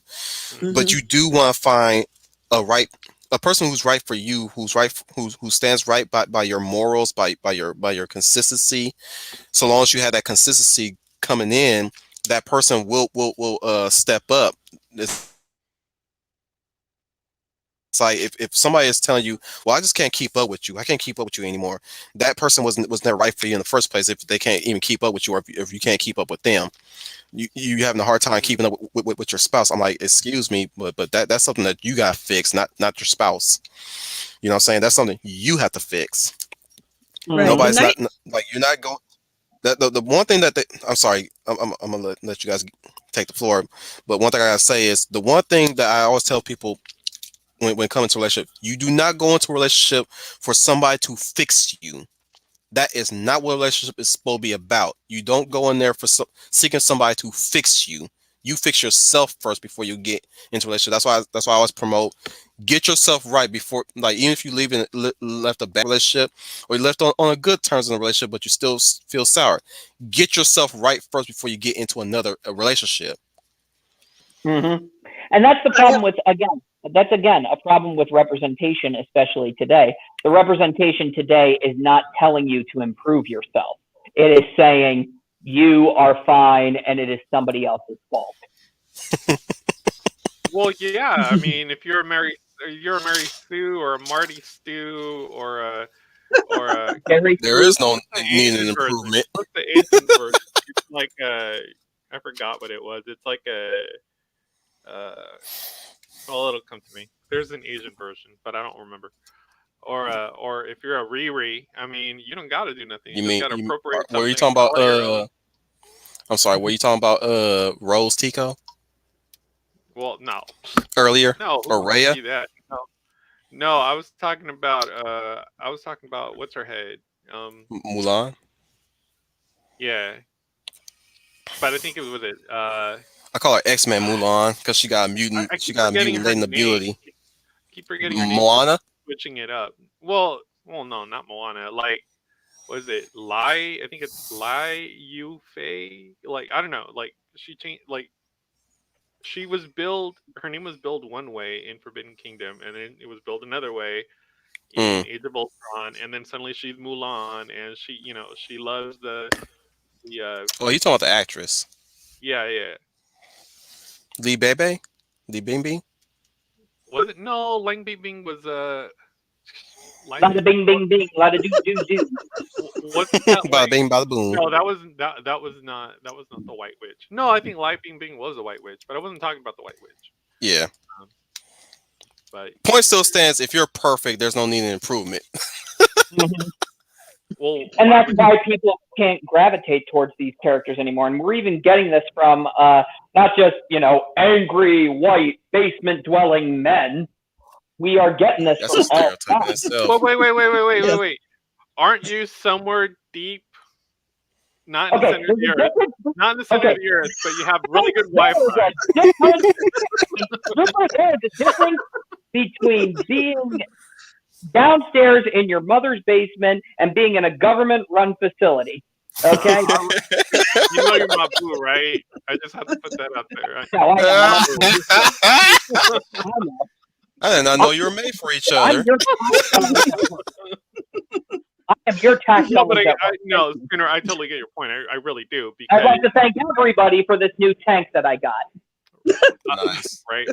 Well, because okay, like I told you yesterday, and that's why I don't believe that you can say when we talk about tricksters and blurring lines. That's why I don't personally believe uh that particular form of being you being instructed in how a trickster works. For me, I'm very black and white. It's you either do something or you do not. Something happens or you do not. There's a cause and there's an effect. Sometimes one can happen before the other. So for me, it's like when a trickster does something, for me, it's always selfish determination as to why they do it. But Hmm. the moment, like, okay, the moment you say you can blur the lines and there's no consequences, like I told you yesterday, you get into this Mary Sue situation where you can't write enough narratives for these people to overcome, because you basically from the very beginning said they're going to overcome anything that happens. They're not going to Hmm. get hurt, they're not going to suffer, there's going to be no anguish whatsoever, even though there might be some in, some form or another, as far as, like, the Raylos were all, very upset when the whole Raylo thing didn't work out for them. Um, but she's a Mary Sue. She's, Talking about being she's tied to no well, man. They sure want to be tied to the bad boy. well. Here's the thing. Okay, that's fine. Okay, well, I'm right here, but the problem is, like, Oh, you're the bad boy? well, okay, look, okay, you got to remember I'm this. kidding. You got I'm to. kidding. Oh no, no, you're on target. But you got to remember, like, the reason the dude is bad is because he's broken in some way, shape, or form. Like, We can fix him. right? And that seems to be Yeah, that seems to be like freaking the flame to all this. Oh, I want to fix you. I will make you right. I will do what it needs to do. You're gonna love this. I'm like, okay, well, In that's other great. words, they want you to be essentially, shaped into they want to shape you into what they think they want out of a relationship, Right. which is going to make uh-huh. them even worse because I'm going to say this is speculation on my Mm, part at some which is usually we all kind of arrive at the same conclusion that they hate themselves.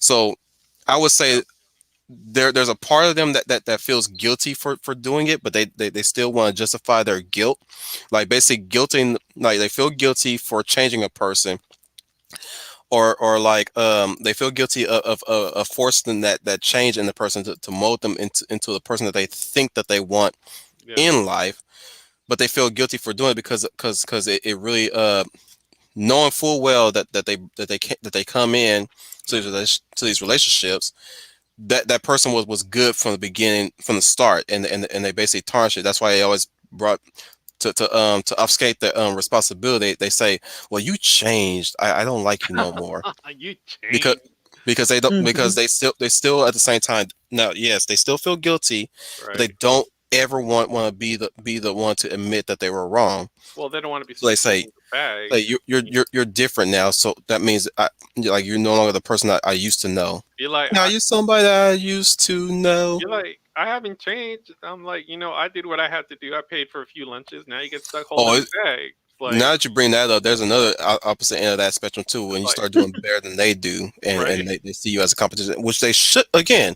you should not be seeing your spouse or your potential partner as a competition. Marriage You, has always been about a sharing of resources. Their success Yeah, is that's your true. success. That's true because opposites do not attract; they oppose. I mean, of course we romanticize this whole, star-crossed lover hoo-ha, going all the way back to the hundreds, and I don't blame Shakespeare because oh, white male, he's the root of all evil. But it's a story. Doesn't mean it happens. It's not the real world, and that's why the whole Raylo thing doesn't work. Because if she's perfect, you can't have a broken man. You need a perfect man for a perfect woman, and that's how hmm that works. So, like, you know, what is the perfect man counterpart to Ray Palpatine? Well, there isn't one because it wasn't built into the story. Well, if she's perfect, then she doesn't need a man. So why are we harping on that? We got to make this relationship happen on screen, even though it doesn't work. So, They're and just horny. well, obviously, that's why you don't go to Twitter. Like, They you know, just What? horny. That's why they want, like yeah, they want to bring up that whole, they don't need that she don't need no man, she don't need no man. They got, I'm like, but you still want her to end up well, with Kylo Ren, well, so you're basically horny. I get living out. I get living out vicariously through your characters. I get that part. I don't But get it. but well, okay, you get invested in these characters, right? sort of like your I'm Cyclops, kidding. I do Jean get it. Grey, and it's like you want to see good stuff. You don't want to see you don't you don't want to see it in a comic as far as, oh, they're getting divorced, now they got to go sign the papers, and then it literally becomes about signing the papers, and Cyclops coming over to Jean Grey's, loft and taking the couch, and it's like now they're fighting over the dog. It's like no one wants to see that. Yeah, we know what happens in real life, but nobody wants to see that. Hmm. Those narratives are not meant to imitate real life. Yeah, now art can imitate life, and sometimes life can imitate art, but the whole point of telling a story is to get a point across. Maybe it's stealing is wrong, or you know As uh, simple like that. something Mhm. simple like that, or you know you can do more with less sometimes, or sometimes you have to play the cards you're dealt with, even if it's a crappy hand, because if you don't play those cards, you're gonna constantly have them held in your hand. So you got to play them until you get a new set of cards. That's how that works. Um, but you can't necessarily, and this goes, you know what, this even goes for like video games. You can expect that the writer is going to come to the same conclusion that you're already drawing, because maybe where they're going is somewhere completely different. And Oh, and they and use how they that. They well they also call use it that as an excuse to absolve themselves of wrongdoing, like saying, "Well, because this didn't go as the way you thought it was in your head, yeah. that's why you're really mad." Oh, I had yeah, I had to subvert your expectations. I'm like, instead of subverting my expectations, how about you just write the story? And if I don't like it, maybe I won't buy the next issue. How about that?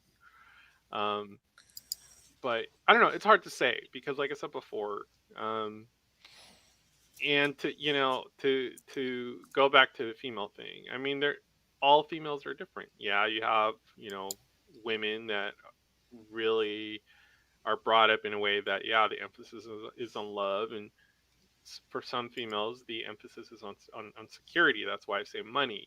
That's why I say some females are nesters. They want to make sure the nest is properly, how would I put that, properly constructed so that they can have progeny. You wouldn't want to have your kids in a busted home, right? So you look for a man that can offer you that security. Maybe he's not, maybe, and I'm not saying you need to lower your bar of expectations, but I am saying, when you put your expectations on paper, do they look realistic to you? And if not, okay, well, how do you get there? Or how do you deconstruct it and get what you want? It's just like buying a car. You're not going to get, first choice number one, the car for $30,000 that you want. You might settle on your number two car, and it might even be better than your number one car. Like, you have to weigh your needs versus your wants, and which is more important to you. And it's the same with writing a character. Like, the character is going to have motivations, you know. Hmm. So when And the you have, character, again, but there has, and this goes back to what I said at the beginning of this stream. right, The problem with this representation, the whole representation and then validation started with the whole, we got to make it more realistic. yeah, yeah, No, it's not the whole point in what you're writing a character for. You yeah, write well, a character to see, not to tell you who you are. You're writing a character to see what you right. can be. Well, you know what? And I'm gonna bring this up because I came across it today. Did you see that they're looking to turn the National Treasure franchise into like a stream series? It looks like the main character. I'm not gonna call her a BIPOC, but she's definitely a POC. So they're definitely checking the boxes there, and it's like, okay, Hmm. so Oh so goodness. you're checking the boxes to tell me that this character is already like having already her life is in struggle. Like, she's gonna be a dreamer. Let's put that out there. She's a dreamer with her diverse friends. Okay, well, now you're just telling me about the characters. You're not even telling me about what what to look forward to in the story. I already know now that whatever it is you're going to present in front of me, you're going to present a character that necessarily does not represent your readers. You're lecturing to your readership. So, or viewers for that case, because it is going to be a viewing stream. So, viewers. So, you're basically lecturing to your viewers. And in doing so, you're just checking off all the boxes and forgetting the narrative. But it's it's more like they're at this point they're giving you this as take it or don't take it, but this is what it is. And it's like, okay, well, If I Oh, don't take and then it, I love this. I love this is my favorite part. Take it or don't take it. But if you don't take it, you're an ist. yes, you're an ist or a phobe or whatever. You But are a yeah, no, bad person for not you're a taking my bad toy person. that I quote unquote worked hard on. Yes, yeah, yeah. You're a mean person for not I'm just like liking. work hard on. That is a skeleton. That is not that. That is a skeleton that has no flesh, no organs, no heart, no soul. That's just a skeleton. Hmm. Well, it's Like everything else. all it is just a reversion of like America Chavez. That's what it really is. Like, Hmm. Yeah.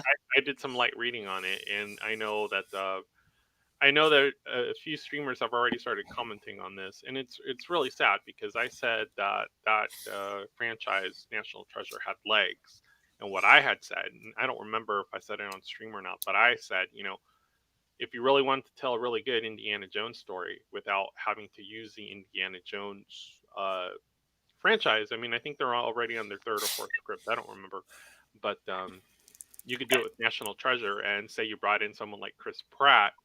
You can take a franchise like that and tell a really good story. It doesn't even have to be about patriotism. I mean, the whole point of the story is treasure hunting. Like, treasure hunting is fun. You learn stuff along the way, and sometimes, There's been yeah, a lot of treasure hunt movies and shows like that. Relic Hunter, Mm-hmm. National yeah, Oh Treasure. yeah. yeah, and you can E- tell and really they're good not stories. afraid and they're not afraid to extend the imagination to the point of absurdity. I mean, a map on the back of the Declaration of Independence, I'm like, yeah, our founding fathers were Mount cool, but Rushmore being okay. or Mount Rushmore being a cover up. Oh my gosh. Right.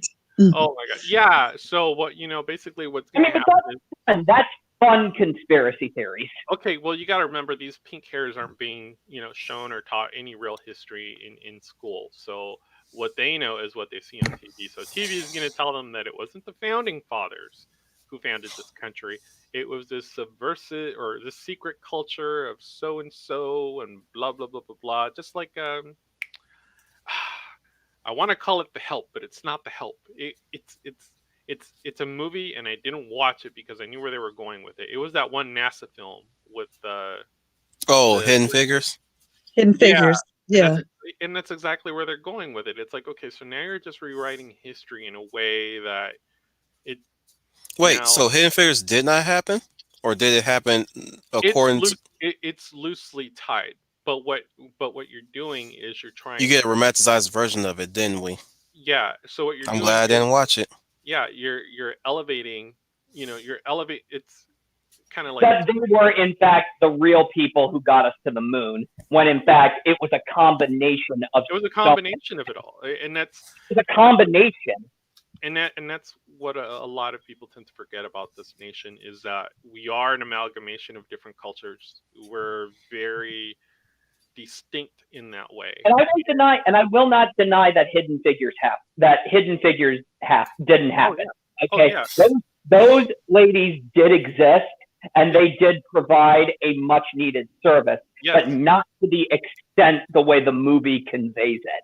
Well, I mean, if you were to look, if you were to look at the movie, I mean, you're basically saying that, if it wasn't for women, men would still be dragging their knuckles. It's like, I'm like, okay, sure, whatever, fine. Duh. Yeah, the fact that it happened to be women of color literally did not change the fact that it was supposed to be more or less Ghostbusters 2016.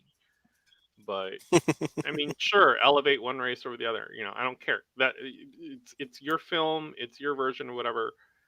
I'll It's your truth. right, and That's another problem. That's another problem we're getting right now. Now it's your truth. That's what history has suddenly become. It's well, your truth. it's And true. that So, is what is leading to history repeating itself. well, yeah, it's what is it? Potato says truth over facts, and he's not lying. He's not lying, and I know people like to ridicule the potato, but that is literally the mindset: is my truth trumps your fact.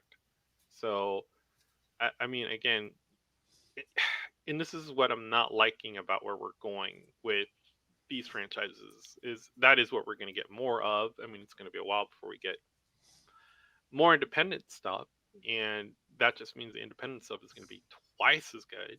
But how long is that going to take? I don't know. But as of right now, we're basically being told, hey, you know what? This is what you're gonna get. You're gonna get, you're gonna get Falcon and the Buck. You're gonna get Professor Negro and other white guy. right. Mhm. Yeah. You know, we're gonna get, we're gonna get all Uh, these other Marvel let, franchises. let me pump the brakes real quick. Yes. Well, actually, no. Dr. Y, I was actually coloring. He's coloring. You can tell the difference between sketching and markers, and Yeah, he's if using. you heard activity in the background, that was me finishing up an art piece, and Yeah, I just recently just now scanned it, and I'm ready to upload it on all the social media right now. Oh, that's there's why it any more sounds like pictures? shading. I'm It sounds like excited. shading, not scratching. So I mean, I don't know. That's Any just more pictures? technically I'm excited. Raylo's got what they wanted for 5X. Ask some guy to watch just some guy. Oh my god. That was But but that was a funny thing but because Sam, Schooner kept saying ask some guy when he was when he was really talking about just some guy. yeah, but I Sam, know. I keep. like they had to sit through a freaking 7-second cringe kiss to get their 5 seconds. Because By the now way, and that kiss ended up saving Ray. because overweight. Well, I'm not even gonna go overweight. I already called her fat, but you get cat girl Nuku Nuku coming out of nowhere, really destroying his triumphing moment because we finally get to see him do something of some valor, if you will, and she completely stops his moment and she's like, "You fight for the things you love," and then they're all like, and it's like, what am I watching right now? I was like, this is so cringe. I'm like, you can tell Boyega does not want to do this right now. And yeah, Yeah, I got to tell so you something right now. If you want to talk about having a character that the audience connected with more than anybody, it was Finn. Everybody connected with Finn in that movie. yeah. Well, Hmm. and that's what I Struggled and he struggled and he went to. I mean, he struggled and he struck. Like I said, he struggled. He was not a perfect individual. He was flawed. And then despite the odds and knowing that he was going to lose, that moment where he stands there defiantly at Kylo Ren and ignites that lightsaber is a culmination of his arc throughout that whole movie. well, I was That, I was ready for like Luke Browalker. I was ready. I was ready to go. I was like, it's gonna be Luke Cage with lightsabers. He ain't gonna That's take what I no thought too. nobody. I was like, finally, a stormtrooper is finally getting a relevant arc. We Oh, didn't he get. can also Mhm. hit. He can. and that's another thing too. Do you know? Surprisingly, and I'm going to say this, I can't believe I'm actually saying this. That is up there as one of my favorite lightsaber fights because this is not some elegantly choreographed fight. No, this is two men who true blue hate each other. Okay, Yeah. you can feel it in their hits, in their grunts, in the way they move, and Hmm. it shows that a physically fit human being can fight a force user, Yeah. which is Well, something I only thought we would see in Clone Wars. and the Hey, thing remember was, that trailer to Old Republic where that one trooper runs up to that Sith Lord? Yes, yes. I think his name is Jarek or Janek, Yeah, or I think it I was know it Janet. began with a J. I know it began with a J. But yeah, that Old Republic trailer was amazing. Like somebody literally ran up to a Force user. Mm-hmm. Like mm, two sis try to attack him. He freaking flipped over one of them, knocked out Mm-hmm. another one, and literally just come up at old boy, headbutts him, and grenade face give him a face full of grenade. I'm like, Mm-hmm. bro, this dude is awesome. I really thought we were gonna go there, and it's like, why are we not going there? I'm like, okay, maybe we'll go It there in really the shows second film. you can actually get close to a Jedi or even a in the case of Dirge, remember Dirge? Mm, From the Yes. Clone Wars Gandhi animated, Mm-hmm. how he laid the smack it down on Obi-Wan like that. I'm like, Uh-huh. bruh, like well, a lot of people like, oh, they could just use their Force powers. Like, dude, Force takes mind control and mind concentration. At some point, you're not going to think like that in the heat of battle, in the heat of combat. You're And not not going to only think. that, it also showed that the universe of Star Wars the war of the and I love this in the novelization of Revenge of the Sith.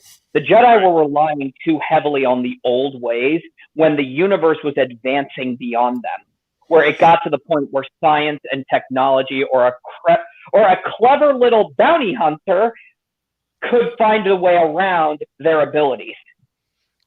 Well, and the thing was, it's like anytime that we've seen a lightsaber, it's always it's always associated with a force user. So I was like, oh, okay, so I was like, home dude, homeboy, home bro, home skillet, you know, he's gonna lay it down because he just thinks I it's got just one. Wait, wait, wait, I got one. I got one. yeah, like Homeboy he thinks. Yega. Homeboy Yega. And I was like, oh, he's gonna wreck this dude. Well, at least I for was the waiting first for that five when they showed seconds. that in the teaser. Yeah, at least for the first 5 seconds, because I was like, okay. I mean, we've already had Mace Windu. Maybe maybe he's not Mace's son, but he's of that line. Because I mean, he even said it himself. The orphans are separated from the parents. So I, truth be told, I didn't want any of the characters to be tied to anybody from the original Republic. I just mm, I'm wanted with them to you be right their there. own person, like just build I'm off with of you. that. true, Like Exactly. true. like even I was very privy to Ray not being tied to anybody. Just Yeah, but I'm not, but I'm also but I was also again I was also in my rewrite. She was going to be a Jedi hiding herself to find Finn, oh, like but I was to recruit any potential Jedi under the guise, and she will be his master going But I was forward. coming at But it from Star go Trek ahead. Generations. I was coming at it Yeah. from Star Trek Generations because yeah, that's true. They're all new characters, they have all new backgrounds. But at the very end of the film, it's literally, it's Kirk handing the torch over to Picard. And I thought at least one of those characters in, Farce Awakens was literally going to have something like that where the torch is now passed on to them. And that's our link to the past, if you will. Like he's his own person, but through no will of his own is made to take on the mantle of being a force user. And granted, he was a nobody. They even made him a janitor, which was despicable. But okay, sure, I'll go with that. Maybe he's a Oh lowly yeah, that was so stormtrooper. dumb. How Even are you out gonna be a there, military service and He's be a a janitor at lowly. the same He's time? yeah. but not only that, it Wait, also wait, wait, fits wait. Hang on. Let me throw my 2 cents in real quick. I'm sorry. I don't mean to stop you guys, but I want to throw in my 2 cents. How the hell is military service so desperate for recruits that they're going to hire a janitor to be among their ranks? The freaking first order is postulated, or at least not postulated. I'm using that word incorrectly. The first order is set up to be this big superpower, but you're trying to tell me that they're so desperate in manpower that they're going to hire a janitor to be in their ranks. They have this massive army. They have these massive warships. They have like even in Last Jedi they had these big fleets, right? You Right. trying to tell me Finn was a freaking janitor at some Well, point? the way I looked at it was a big, huge, plutocratic machine that it was going to more or less act like a hegemony where they're literally, they're recruiting everybody and anybody, and it's either sink or swim or get crushed under the boot of the First Order. And if you're not cutting it, guess what? I'll find a use for you, even if that means you're going to be scrubbing floors for the rest of your life, just to remind you of your own failure. And I was like, I was cool with that. I was cool with that. Okay, I'm like, you are, If only they put that in the line of yeah, dialogue. yeah, like you're humiliating this character so that he can rise above all those limitations. And and it fits perfectly with the hero's journey. What does it yeah, come from? A place of simplicity, the place of normalcy, a oh, I wouldn't give this person who actually is revealed to be special a second glance because of their position in life. That right there fits within perfect context. yeah, I mean, just from like the first few scenes of Farce Awakens, I'm like, okay, we know she's either going to be a Palpatine or a Kenobi, but I mean, even in the original trilogy, I mean, if we really want to go back that far, I mean, if we're really looking to string threads together here, I Well, mean, Luke and this is the Leia were one. Jedi twins. They were Yeah, Jedi twins. So okay, cool. You know what? Let's have a black male lead. and a white female. That's perfect. That's literally, opposing And sides I of the wouldn't same have cared domino. if they were black or female. Just Right. make them But good. it's Hmm. it's playing into that domino of, the just like with Deadpool. Any I didn't have any qualms about, black domino and white domino, because that's what dominoes are. It's like you can have a black set of dominoes or white set of dominoes, and I'm thinking to myself, that is a very interesting play on the character just because of the name itself. Hmm. But I really thought that was going to be the contrast where you have Ray, you have Finn, and obviously one of them is going to fall, and more than likely it'll be Ray that falls. And all Kylo is someone that moves that narrative and eventually gets struck down, and that would just lead to more movies because now our bad Mhm. guy is a female, but we can't demonize women. So, and That's I think another that, thing too. Can I talk about representation again? yeah, Representation is that suddenly, um, I can't believe I'm actually going to say this, but representation, it's all about giving everybody, a voice and a fair shot. But then you're like, John Boyega just gets upstaged by white privileged woman. yeah, yeah. Well, I mean, we are talking about Disney, and No, they don't necessarily know what privilege means. I mean, there's a difference between a right and a privilege. They happen to think that somehow a privilege is a right, which it's not. So one is inherent, one is not. So Leia plus size. You have anything to add to what we've been talking about so far? Well, you've all made very good points that I agreed with, especially when it comes to the train disaster that is the Star Wars fake, whatever that is, with Ray. equal tragedy. That trash, yes, yes, Yeah. that trash dumpster coming from that wicked queen in her tower called Kathleen Kennedy. Oh, oh, yeah. They Um, so fake woke. Facts don't care about your feelings. They so fake broke.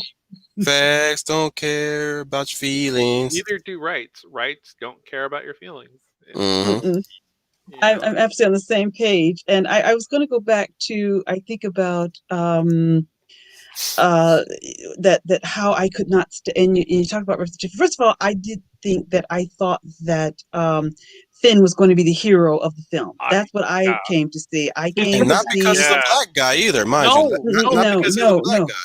It was I No, was it in was on because of his character. We all yeah, loved his character. yeah. that yep, and that's what I was thinking these three films are going to be about. So I said, okay, I'm on board with this. I like John Boyega, I like this character. I'm going to ride this train. Boy, once again, expectations dump when you got to that insult that was the Last Jedi. I was hoping that maybe Luke and Finn were going to have this moment, or they're going to have this moment together, and he was going to pass all his knowledge over to Finn, but he was worthy. No, it turned into the Rey show because Hmm. um, the Wicked Queen wanted to saw herself in this character and decided to push it off, and that's what Star Wars was And murdered and put into the grave. And go ahead. mind you, I was okay with it turning out to be Ray's story in the first Force Awakens. Hmm. I was gearing up to be ready for that. I was happy all the same with that too because I saw the same thing happen in Mad Max Fury Road, and I like that aspect too. The fact that Furiosa's story was being told through the eyes of Mad Max, even though his Hmm. name was in the title. That didn't make him a Yeah. secondary character. That made him an observer of things of happening. But he was a very what's that word? Proactive protagonist. He wasn't there just sitting on the sidelines all the time. He was actually out there doing things for the ladies too, mind you. And I was okay with that until Last Jedi hit, and I'm like, wow, they ain't doing nothing but with Finn, but making a gag joke out of him and put him on a Wild Goose Chase. Okay. Well, okay, so we're sitting in the That's theater. that's a stereotype. That's racist. You know, Mm-hmm. Mhm. we're watching what purports itself to be, a Star Wars film, The Last Jedi or whatever.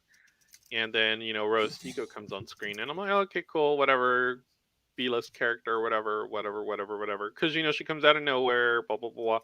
And then the scene just kept going, and it kept going, and it kept going, and I'm like, And she had to open her mouth well, no, no, at no, it Canto was, Bite. well, no, I was like, oh hell no, this is actually a main character. Up to that point, I hadn't even thought that Rose Tico was actually a main character, because she Yeah, shows up out of nowhere, with her whatever that was that they did to that poor woman's hair, and little she's sprite hair she's going on about or her potling sister. hair. Yeah, she's going She like on a. about her She sister. reminds me of Potling's from freaking Dark Crystal. That her design.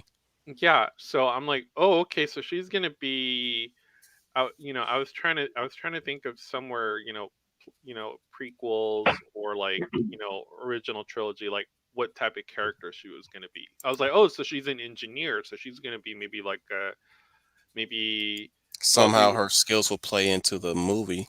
yeah, like she was gonna be like a side character, like a big Stark lighter or something like that. That's really memorable. That everyone's suddenly like, oh, okay, I got to get that figure because Or she's really cool. even the Hail Mary R2D2 pulled in Empire Strikes Back. Fixes the one moment that gets them to go to light speed. Yeah, and it's like that. It wasn't even that, and it's like we kept getting these. I Why couldn't I she keep have saying sacrificed D-list herself on characters. that ship along with Yeah, Holdo?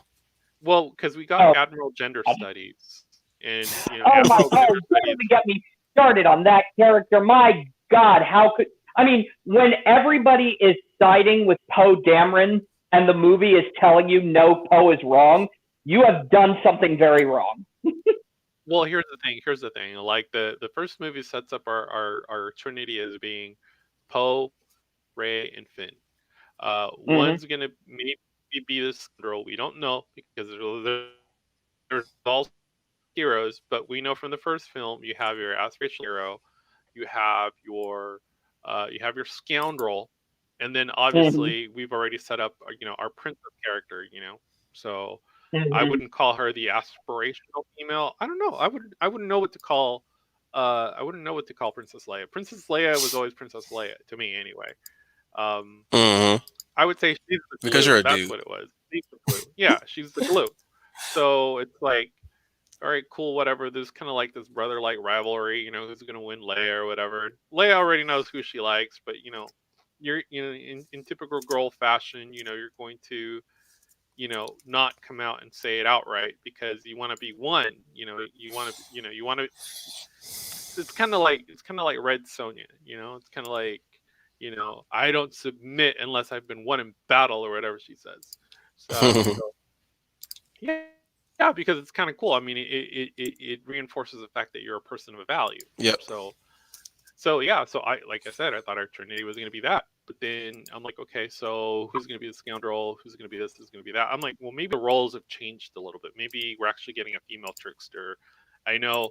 I was like, it looks like Finn is going to be our aspirational hero, and it looks like Poe might be something else that I haven't seen yet. I don't know, but he's our link to the rebellion. So he's gonna be our segue into going to all these other star bases and stuff. You know what? I actually thought Poe was going to be the one who, because after they killed off Han Solo, I was like, well, maybe Leia's going to be next on the chopping block. Oh boy, was I wrong? But I thought Poe, because the way the Last Jedi was portraying it, he was going to assume command of the rebellion. He says, "We are the spark that will burn the First Order down."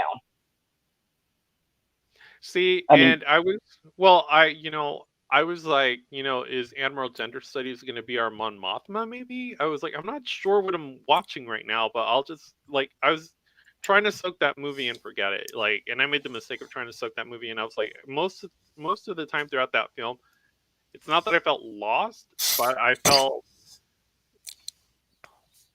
I don't know. I couldn't tell you what I felt. All I could say is, why is this thing drawing out? When are we going to get to the main part of the story? And then I realized, oh, that is the story. I'm like, okay, Let me read this comment real quick. yeah. Sam Proctor says, "I want to play Overwatch." Overwatch is overrated. At this point, yeah, That's it's all I'm saying. becoming that. It's slowly dying out. I would go with what Greenie says here by saying she prefer to play Dead by Daylight. I haven't played that game myself, but I hear good things about it. Um, Well, in if typical anything, Blizzard play. fashion, If yeah, anything, play Rogue Company. Rogue Company's pretty fun. yeah, I It's could see it's that. straightforward and simple. Yeah, yeah, because Blizzard games, while they're awesome at first, it's you end up getting more and more content, and it's the same stuff with reskins and all that stuff, and it's the same stuff. So Yeah, I know they're still working on Overwatch too, but I'm just like curious as to what they're gonna do with it. Are they gonna make an expansion to Overwatch, or because I'm still down to play. I'm on the fence. Well, it's all the same being on the fence. Did we lose Leia plus size just now? I think so. maybe, Oh damn! yep. But yeah, I was on the I would fence. have been fine if Overwatch 2 was basically titled Omni Crisis, because I would have loved to see that. Yeah, as an Well, I expansion, mean, basically. Just do what Monster Hunter is basically doing. It basically brought in Iceborne as an expansion, and hopefully I don't know what they're gonna do after that. Consider that they released Rise for the Switch. Hmm. well, They might have abandoned World now. it's kind of like the thing that's going on with Battlefront 2, where Battlefront 2 was a huge success.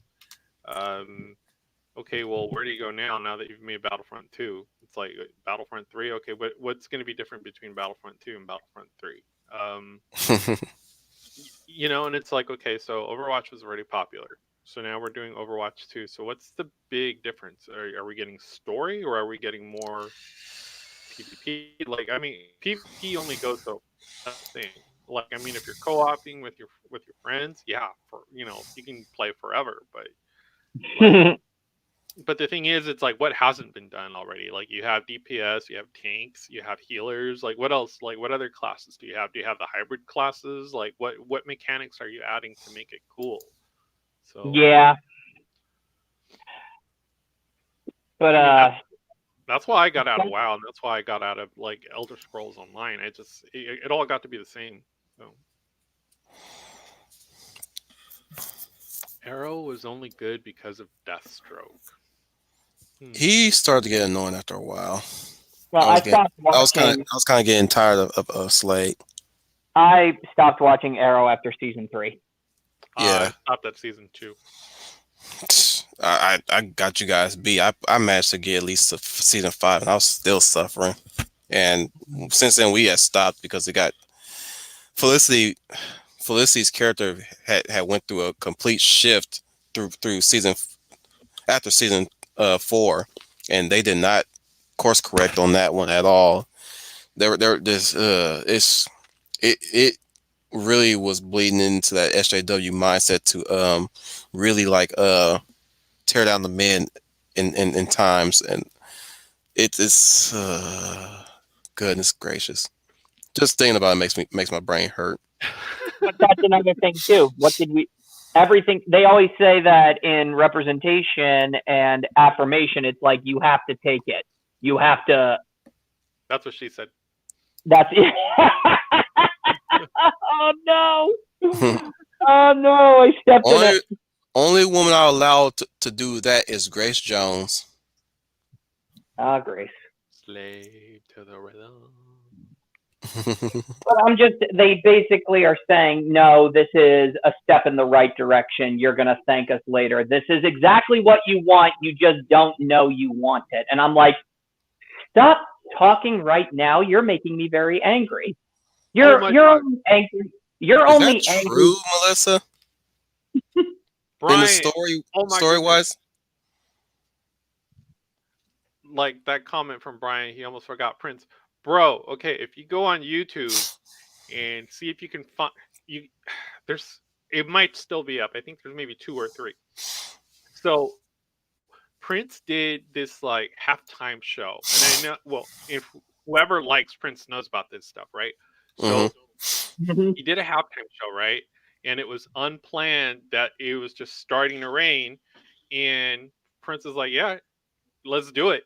And it's, oh my gosh, it is like the best performance freaking ever. Like, you got like these females in like super freaking high heels, and they're dancing on like this slippery floor because I mean, it's freaking pouring, and it's like everyone is getting drenched. And he's playing his electric guitar, and you got Purple Rain, and It was Purple just this rain, amalgamation of purple awesome. rain. Like you got to watch it whenever you get a chance. Well, if you got Let to me watch address that, Dr. Y real quick. I may be an atheist, but come on, man. I take any famous words, even from the scripture there, as a way of life too. I may have separated my connection to God, but at least I'm not willing to abandon all tenets of the Bible. Yes, Mm-hmm. if a man or woman shall not work, nor shall they eat, well, and Mm-hmm. I and follow here's the that tenet to the fullest. I mean, like I've told you in our discussions, it's like if you can't see the Bible as a work of art, you're really missing out because technically it is a very, very, very deep, and I don't mean deep like as in oh my gosh, it's deep. I'm talking deep as in one of our oldest works of literary art. I know the real reason why they're trying to cut the Bible Still, out, by the still in print, still in print. way. And I mean, if you can't see the art that it took to put that together, then you're missing out. I mean, yeah, I mean, sure, whatever. I mean, for all the people that are fully invested in the Bible, it's it provides some moral comfort or whatnot. But I mean, if you can't study it as a work of art, you're also missing out on the second half of that. So, because I mean, churches have been built. You have cathedrals. Um, I get what you're yeah, saying. yeah. Anybody, even if you don't believe or not, can get something out of it because of the life lessons that it's instilling and stuff like that, Well, and the personal morality and even taking personal responsibility. But the yeah. reason why they want to take and they want to move the Bible out of almost everything, the Bible is the first book ever that said you may be a king, but you are not all powerful. Well, yeah, because I mean, it was. I mean, we were going. It was a big conversion from polytheism to monotheism, And and that's a threat to a lot of people who want to basically tell you how to think or tell you how to act. yeah, I mean, well, I mean, and here's the thing too. I mean, there was a lot that went into this too, when when the conversion happened to a lot of the Indo-Europeans. I Mm-hmm. mean, writing it in such a way that it almost reflected Tyr, Woden. To I mean, you kind of have to kind of get them somehow into your fold. I mean, I'm not going to say that the church is 100% stain free. No institution is, No. but if you're going into the conversion aspect of it, and you're bringing in different representations of people, well, the only way, or rather the best way to do that, is to uh, have parts in that artwork that people can ascribe to. And I mean Exactly. I mean, that's that's power. what we do with heroes. I mean, they have to have they have to have qualities you can ascribe to. With woke art from the woke-ish, it's not like that. Uh-uh. They're not presenting qualities, or they're presenting an agenda that they want to get across. Mm-hmm. I So want to read Brian Gilmar's comment here. It says, glad I never shared any of my art on Twitter. The woke scolds would be calling one of my characters a Nazi for being a blonde with blue eyes. All the more reason why I always post my art all the time in defiance. They can I have at agree. me all they want, even I though agree with my you, work Wolf. is furry related. They're gonna find any reason to hate my work, especially if they hear the stuff that they hear come from me from these streams. They'll find reasons to hate my work, or at least try to label my work as something else, or perpetuating a negativity that they claim that they don't frown. They'll Mhm. find a convenient way to try. So yeah, you're not wrong, Brian Gilmore, but that's the reason why I keep posting my art on Twitter, because I'd well, also I'm like just I'd also like to add on to that. Brian Gilmartin, just like what Wolf 10 Media said, no matter what you put out there, you're gonna be damned if you do and damned if you don't.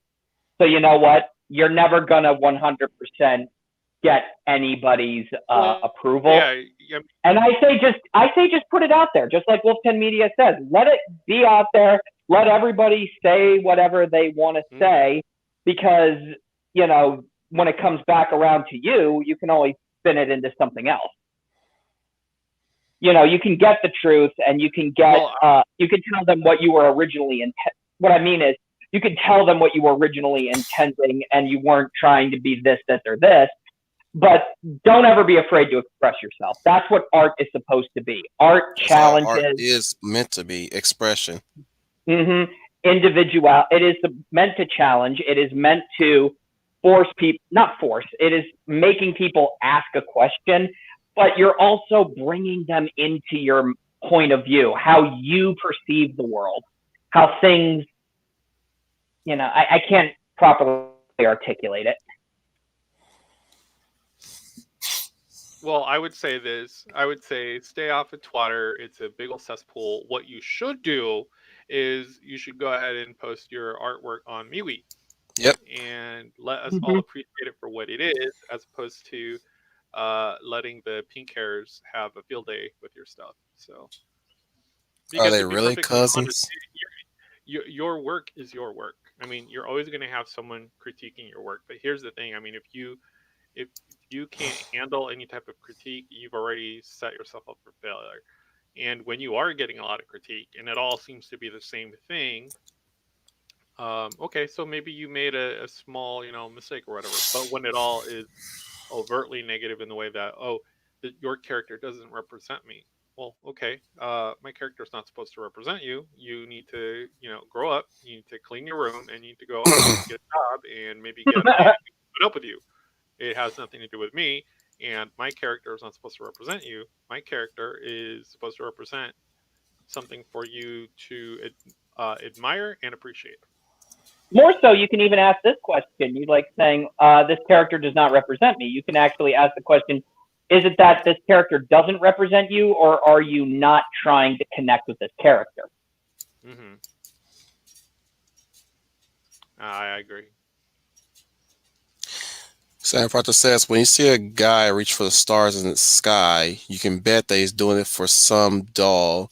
When you spot a John waiting out in the rain, chances are he's insane, as only a John can be for a Jane. I think No, those I are don't wait. I musicals. don't. I don't wait in no rain for no female. Think you love me? No, I don't. You're chasing me. So, but I love you. Yeah, I know. Tell me something I don't know. But I will say this. Everything I've seen so far from all the big names as far as franchises, there's really nothing that's there that's going to be appealing to me. So I mean, um, there's no skin in the game for me as far as what comes out. As far as content from all these other streaming services, because I'm no longer invested in that.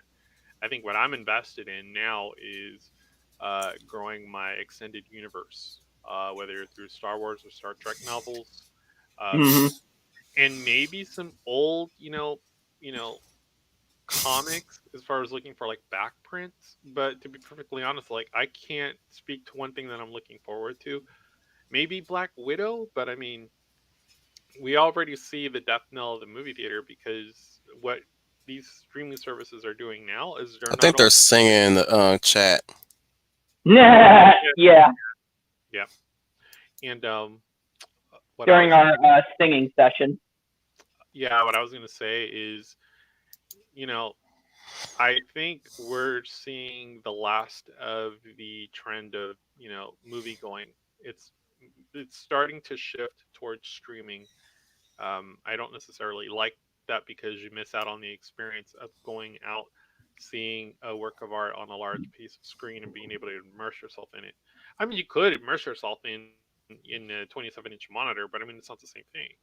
So, I there's think a they lot. should just do what I think movie theaters. What they got to do is they got to go back to like what Fathom Events does.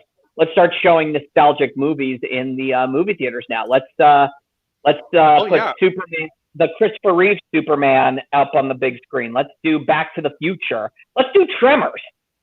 Yeah, and then basically plan out events, around those films. Hmm. Say, you know, if I was, if okay, let's say I owned said theater we're talking about. Okay, so I would go ahead and try to plan out an entire season. We'll say the season is like 4 months. That way Hmm. we have at least, obviously 4 quarters to deal with. Let's say during the summer we do like Back to the Future, we do Jurassic Park, and we do like two other cult films, whatever we decided on. And we literally start planning a week around that, where we have Back to the Future week. If you show up dressed up like this, you'll get, first 10 people get free entry. It's like, it, you know what I mean? So, I mean, it brings the Yeah. cosplayers out. It really kind of Hmm. gets your juices going. Okay, I really want to get into this Make cosplay. cookies shaped like DeLoreans. So really, starting to interact with your fan base, or Exactly. yeah, say like Wolf's comic. Okay, um, how do you get your fan base to engage with your characters? You know what I mean? It's like, okay, well, promotion, do this, and first 5 people get an originally signed copy of this character for this cover. Like limited edition covers, that kind of stuff. I know that It's when just, they brought yeah, out, when it goes away, there are other avenues. You have options. yeah, and the whole point the entire time is you're generating excitement over something, which automatically just makes you put all your attention to it. Which I don't see also it. is another problem with representation or affirmation media. It's basically telling you there are no other alternatives. This is the best you're going to get. Well, that too, and it's like they already lay out what the possibilities are on the buffet table. It, Hmm. and what if you don't want any of those choices? Well, how convenient, because guess what? It's not meant for you. It's like, okay, well, I'll go somewhere else. Okay, you can do that. And then the moment I do that, oh, well, it's supremacy. Supremacy. People just hate our product. Our product is so good. You can't keep making excuses hoping that whatever problem is going on with your car is going to fix itself. No, you have to take it into say the dealership. They got to find out what's wrong with it, and then hey, it's going to cost you this much. Okay, let's fix it. It's the same thing with a franchise. What's wrong with it? Okay, well, this is what happened. Okay, let's fix it. Let's make it better. Let's make it fantastic. So Hmm. let's put the fan back into fantastic. So I like I that. Let's think put the fan uh back in I fantastic. think Leia Plus Size is making good on what she said. She hasn't messaged me though, but she said mm, she'll dip out if it ever happens again. So she's probably not gonna be popping back up anytime soon. okay. So to Leia Plus Size, thank you for joining us. If she catches on backwards, thank you for sharing your thoughts as well. She was kind of silent almost majority of the stream, but hmm her points were well founded, well Yep, articulated, on point. On point. on point, and we appreciate her participation as well. Same thing with, and just in case if I don't say this to you, Schooner, because I know you're gonna leave pretty soon, and you have you have page duties to attend to. Hmm. Thank you for your contribution as well. So Thank just you. getting that out there. And that's not to say the stream is ending yet, guys. Nope, no, no, no. Oh, are you kidding? There's still so much trooper and wolf to go around. Right. Hey, I got off easy the last time because the last time I was telling Wolf, backstage, I was like, you know, dialogue was just great in the sense of I didn't really have to add any of my stuff. I mean, all my stuff is like unconventional and slightly different, but I mean, it touched all the bases. Like, Hmm. Pretty Yeah, much. well, and I didn't even get through with my list. I still had so I got done with aspirational heroes, and then I had cathartic motivational, and then I was going to have villains, and then unlikely heroes. I said, you know what? Let's go into the unlikely heroes because I like the unlikely heroes a lot. well, and that's the thing. I mean, that just kind of gives you a snapshot of the burst of content, that was out there. Hmm. And I had made a comment that a lot of these characters, with the exception maybe one or two on my list, they weren't all like, from, say 2015 forward, or, 2010 forward. I mean, a lot of these characters were 80s, Hmm. 90s, and Yep. maybe an iteration or two that happened in the 2000s, but no, I doubt it. Well, the only funny enough, the only character that kind of made it through that, the only character from 2020 that made it up, well, a few characters that made it up here was Trevor Belmont from Castlevania's Netflix. Yeah. And see, and I love his design. I even love Dracula's design. and I think that's what, I One think we've all hit year. that point. I gave you all 1 year to apologize for, to make amends for what you have done to my love. Yep, it was I think beautiful. we all And kind of drove that point home. yep. Yeah, no, I agree. I agree. And just to kind of solidify that, I mean, I think that's why fans are so starved for content, because a lot of the content being generated is devoid of any actual content. It's just filler. It's just filler. We're Mhm. not telling any new stories. The I new didn't even stories care. that have been told, well, yeah, they don't. What they care of, okay, you recognize the franchise, we're going to crank out a movie, and this doesn't apply to Star Wars. It's all the other stuff that's come after, uh, say 2000 or whatever. We're going to go ahead and do a remake or a reboot. You Nice. already know the franchise, you know, take my money. And it's like you go and you watch Mhm. this, and you're like, okay, well, what changed? Not a whole lot. So, uh, with Star Trek 2009, I think everyone was just happy to take a wild ride on the Enterprise, and I've said that before. Mm-hmm. Um, Yep. but we're getting into this really nasty habit of doing remakes and reboots. It's like, okay, cool, whatever, fine. I still don't buy the story that Charlize Theron can actually like beat a dude with a shoe. But okay, cool, whatever. she I she still don't. mildly annoyed him. Yeah. It's like I still I don't buy the front kick, because last time I checked, girls' center of gravity is a little bit on the higher up end. So, like, I could sure, buy whatever. gymnastic.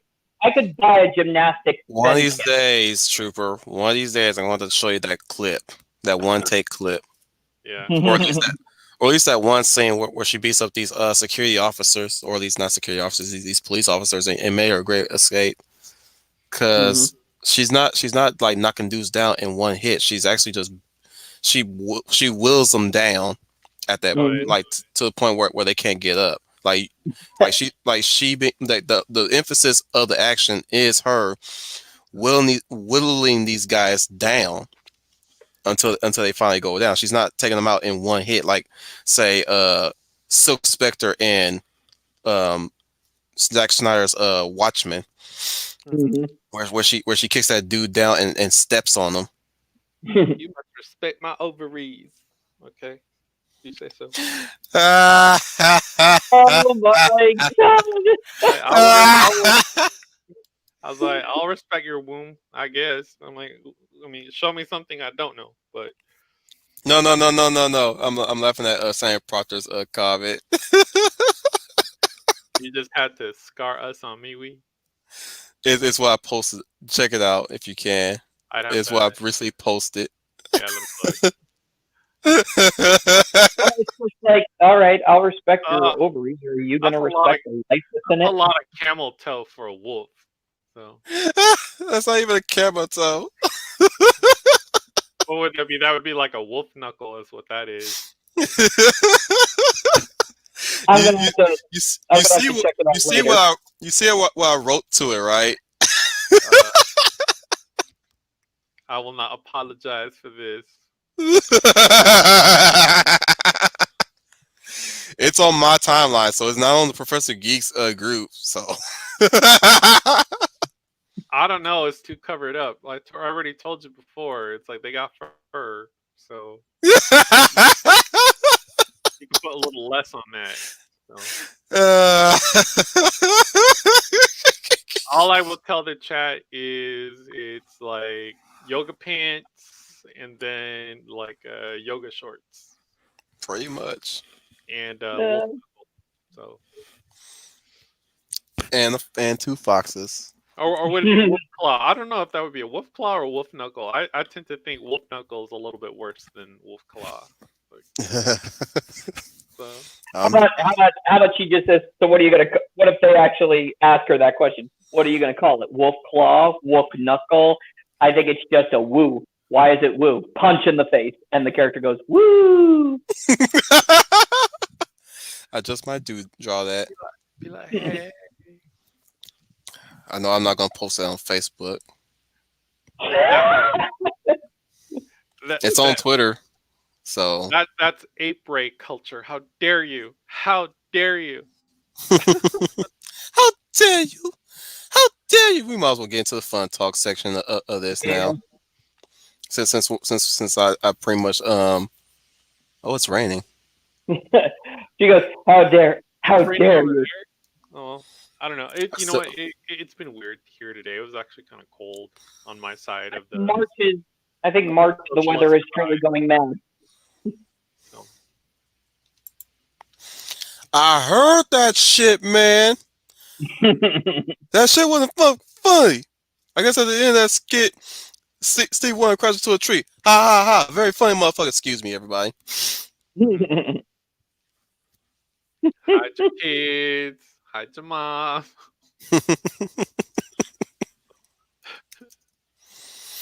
Oh my goodness. But I'm just like, I think that's what thing. I think that's what. I'm sorry, I don't mean to cut you off, Schooner. I think that's what everybody like about me. How unpredictable I can be. Oh, it's never a dull moment on these streams. I love it. It's like of all people, Sandra Proctor caught that. I don't know. I'm not into fur.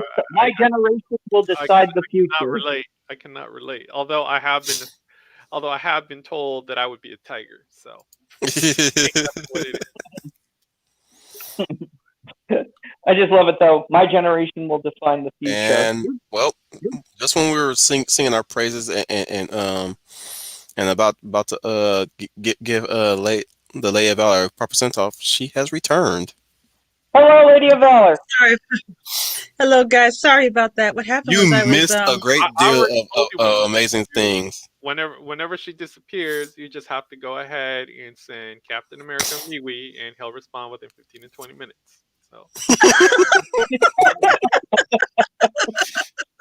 Do you know where she's at? ... I am so. This is what you missed, Led Plus Size, right here.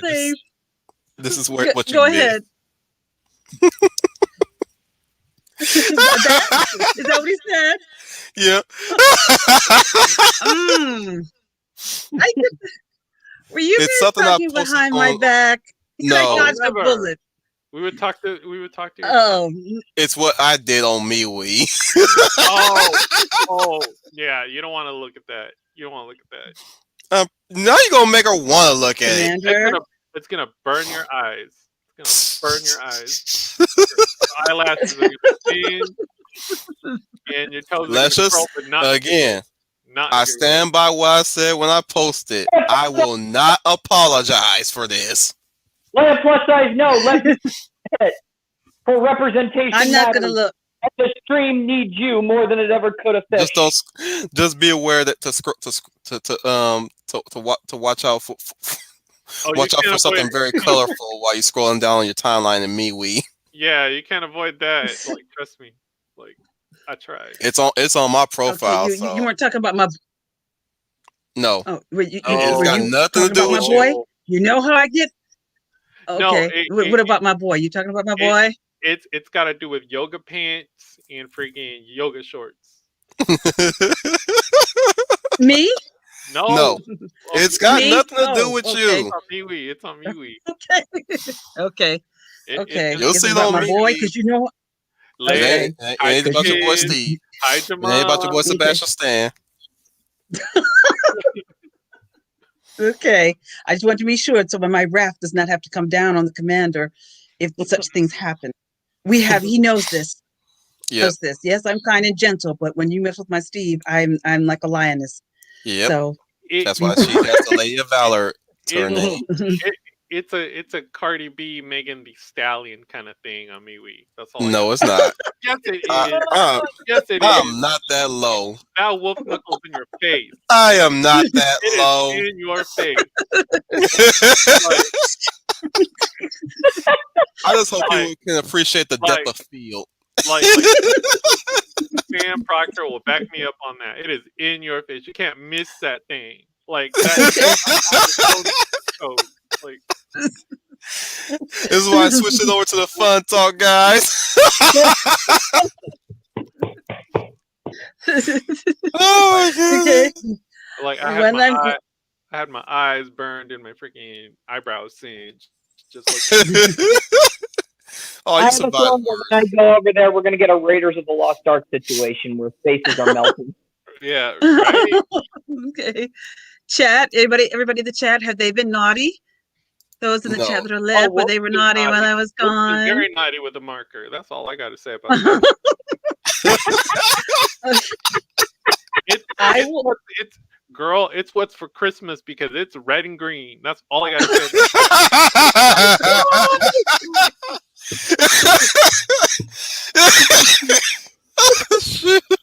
I can't breathe. Oh my goodness. Trooper is milking it for all it's worth, and it's good. It's really good. Oh my goodness. I This hope is why you guys need to. I'm hoping the Pachelas will guys, catch us in the back watch. This is why you guys need a female in your group, because when I leave, you lose it. Yep. Something much less mature. I'm like, look. Here's the thing. Before I even posted, I was wrestling with my conscience about it. I was like, should I do it? Should I do it? I think it's a little bit too risky. I can already see it right now. The little wolf angel and the little demon angel. No. See, what you do is you get that thing signed by the artist, right? And then 10 years later, you're like, oh, see, I have this right here, and it shows, ho ho ho in a different light. So seriously, Leia, no, red and green is what's for Christmas. That stocking is full. I'm not I'm gonna like, look you know now, what? but You know what? I'm like, you know what? I'm gonna put it, but you also want to know what? I am not about to apologize. I'm not in the business that I made the decision. I'm gonna live with the reaction. So there you go. So let's just say I'm right to put that. I will not apologize for this. If you react the way how you choose to react when you see it, that's on you. Not on me. I'm like you're not gonna, and that's another thing. You're not gonna force an apology out of me. So I'm saying that right now. I will not apologize. It's my work. I put it up there. Just know it is safe to be viewed. Yeah, I guess it's safe for work, but I mean, if your boss sees that, they'll be like, "Oh, you got problems." Oh my God! Why am I now seeing that now? I told you it's in your face. That on the front of their computer just at the right moment when the boss is walking by. Right? You're like, you are a very messed up person. Is this true to what Sam Proctor said? My wingman. What do you think? Says Wolf is the only dirty one in the stream. If what I said, if me and Leia plus size this conversation about the men of Marvel from the last time when we talked about Marvel is any indication, I don't know what it is. Wait a minute now. Wait now. My comments were my Steve Harvey comments were done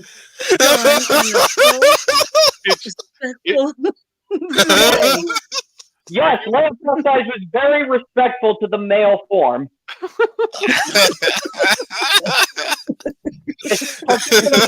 I mean, they're technically furry, so I mean, it is done with the sheerest of dignity. So of course, you're a Leia Plaid. That's right. So my comments are strictly of dignity and respectful in expressing And if I Inexpressing. recall, I was very respectful and dignified of my questions Mhm. in that regard. Yes, they were. All of you, all of you were. Yes. So I just did it in a respectful, dignified way that respects the beauty of the human male form. I mean, that's just we're all Listen to Yeah, the adults here. temple. yes, and perform where his shirt was off.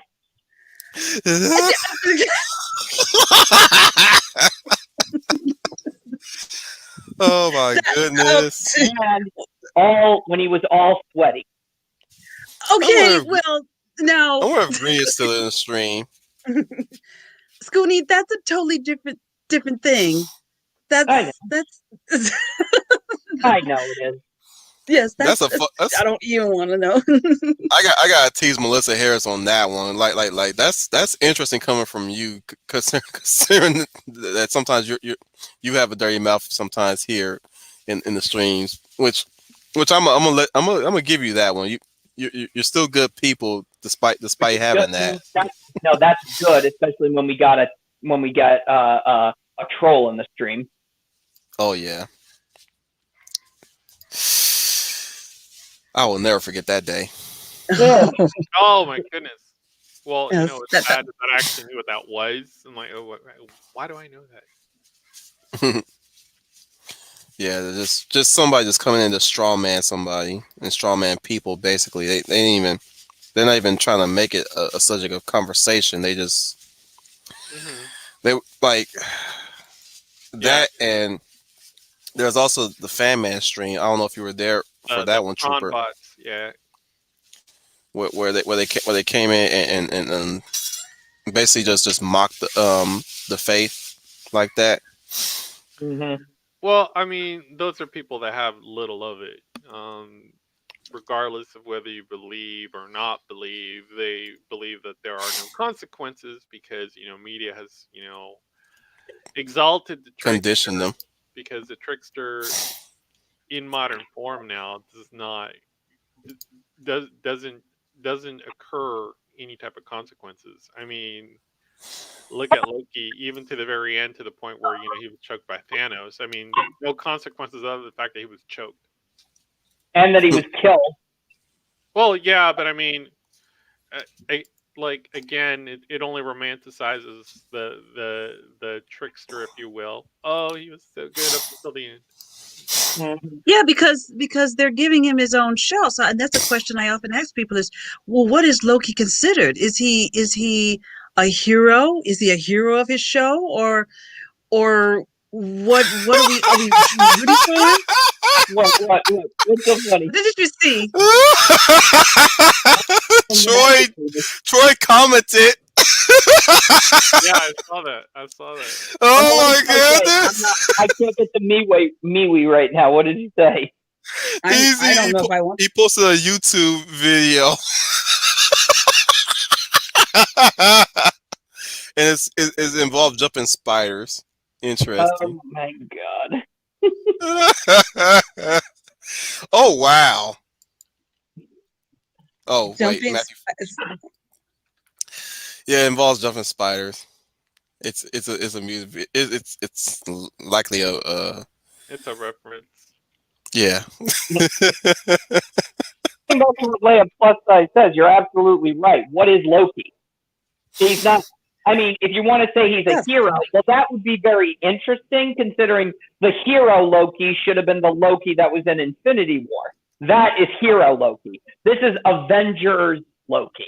Okay, he hasn't gone on the journey that Loki went through in Dark World, Thor Ragnarok, and stuff like that. This is an Avengers Loki, so he's still a bad guy. Yeah, Yeah. that's the thing that kind of bums me out because if this is supposed to be good Loki and he's on a road to redemption of some kind for all the things he's caused, then you got something. But if this is Avengers Loki, then he's still pretty much a bad guy. So, Mm-hmm. I mean, Well, I mean, what was the what first is this line show he about? said in Bad guys and bad guys? well. To peel the layer off the onion, it basically is 90. Well, 6 episodes, because it's probably going to be more than that. I know. Falcon and the Buck only get No like 6 resurrections this episodes, time. but basically all it is Loki ends up at the very same place that he was at in Infinity War.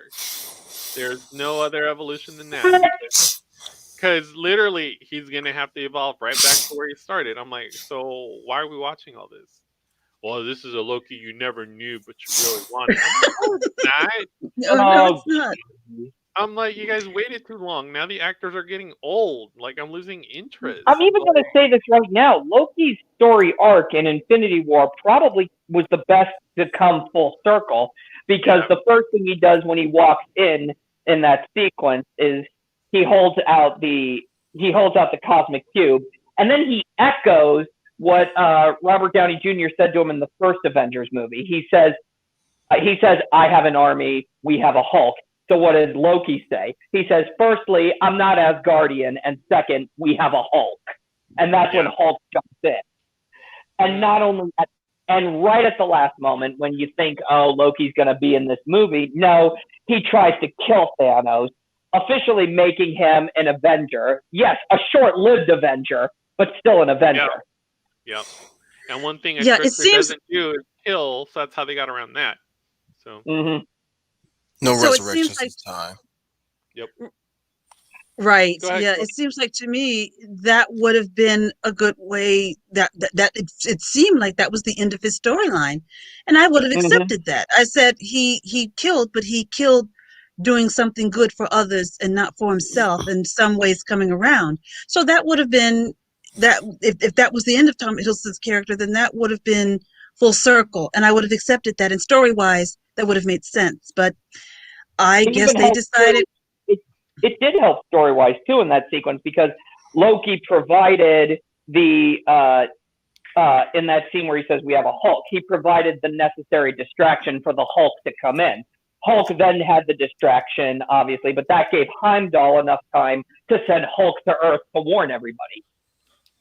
Well, Exactly. Let's not. Yeah. Let's also So not forget the fact that that in that moment Loki gives up the cosmic cube to protect his brother Yeah. in that moment, where we see Thor literally suffering while Thanos is applying the power gem to his brain, like you just feel that Mm-hmm. pain he's going through, and that's where Loki was going to give off that the impression that he doesn't care whether Thor lives or die. We were expecting him to really act within his nature in that right. scene, Mm-hmm. Well, he that was changed the his wrong mind in that instant. moment. That was the And wrong I moment even love to that. bring out the brothers' love. It really was. I mean, that was very defeatist. I mean, we get like this one portion in Ragnarok where you know Thor basically tells him, blah blah blah blah blah, but you could be so much more. And all we get is like what, less than 5 minutes in Infinity War. So Yeah, yeah. And that's also what I love too, is that he says kill away, and then you see Thor screaming in agony, and then you see Loki's stern demeanor breaking, and Thanos notices this too. So what does he do? He increases the pain to Thor. And that's when Loki yells, "All right, stop." yeah, and And what I especially love that scene too when he says, "Firstly, I'm not Asgardian. Secondly, we have a Hulk." The Hulk jumps in, Loki dives for Thor hmm and Yeah. to catch it. yeah, Yeah. Yeah. So that to me, story wise, would have been a good ending for him because Mm-hmm. he died with some redemption. And I think that's Yeah. okay. Well, I mean, I love Tom in that role and that character, but if this was the end, that was a good way for him to go out. And then here comes Endgame. It's like, oh well, I'm not quite dead yet. I'm like, oh wait now, and even better, I'm going to have a TV show. Huh? be like, No. Wait, hey, you hey, know, star power, and now yeah, I don't agree. right? Tom Hiddleston is a fan favorite. Let's Oh just yeah, put that there. oh yeah, But the setup for the story is kind of wonky. I'm kind of like you, Trooper. Why should I invest in this when the good Loki that was redeemed is dead? So I'm not going to get a Loki that's trying to redeem himself, do good deeds. I've got the old Loki who's now alive and going back in time and doing I don't know what. So Yeah, I have no idea what Or at least this you don't movie. care what. all on his own, and I'm gonna play the Papa Pacelli card because he did this with Wanda, and it lit me because I can never get my point across when it comes to Wanda. But so you got Loki doing all these things that he's not held accountable for, and you kill that version of Loki, so he doesn't have to deal with the consequences. So now he goes into this whole different new story, and you get a Loki that pretty much ends up at the same point, but without doing all these things that he did before, which was put people under mind control, um, which putting his father in a freaking home, all that. You see where I'm going with it? You see where I'm going with it? Yes, And Mm-hmm. everyone yes. went with it. Everyone went without it. In WandaVision, it's she took a whole town captive, and it's like, no, she didn't. I'm like, you missed the whole point of the hex, but that's just me.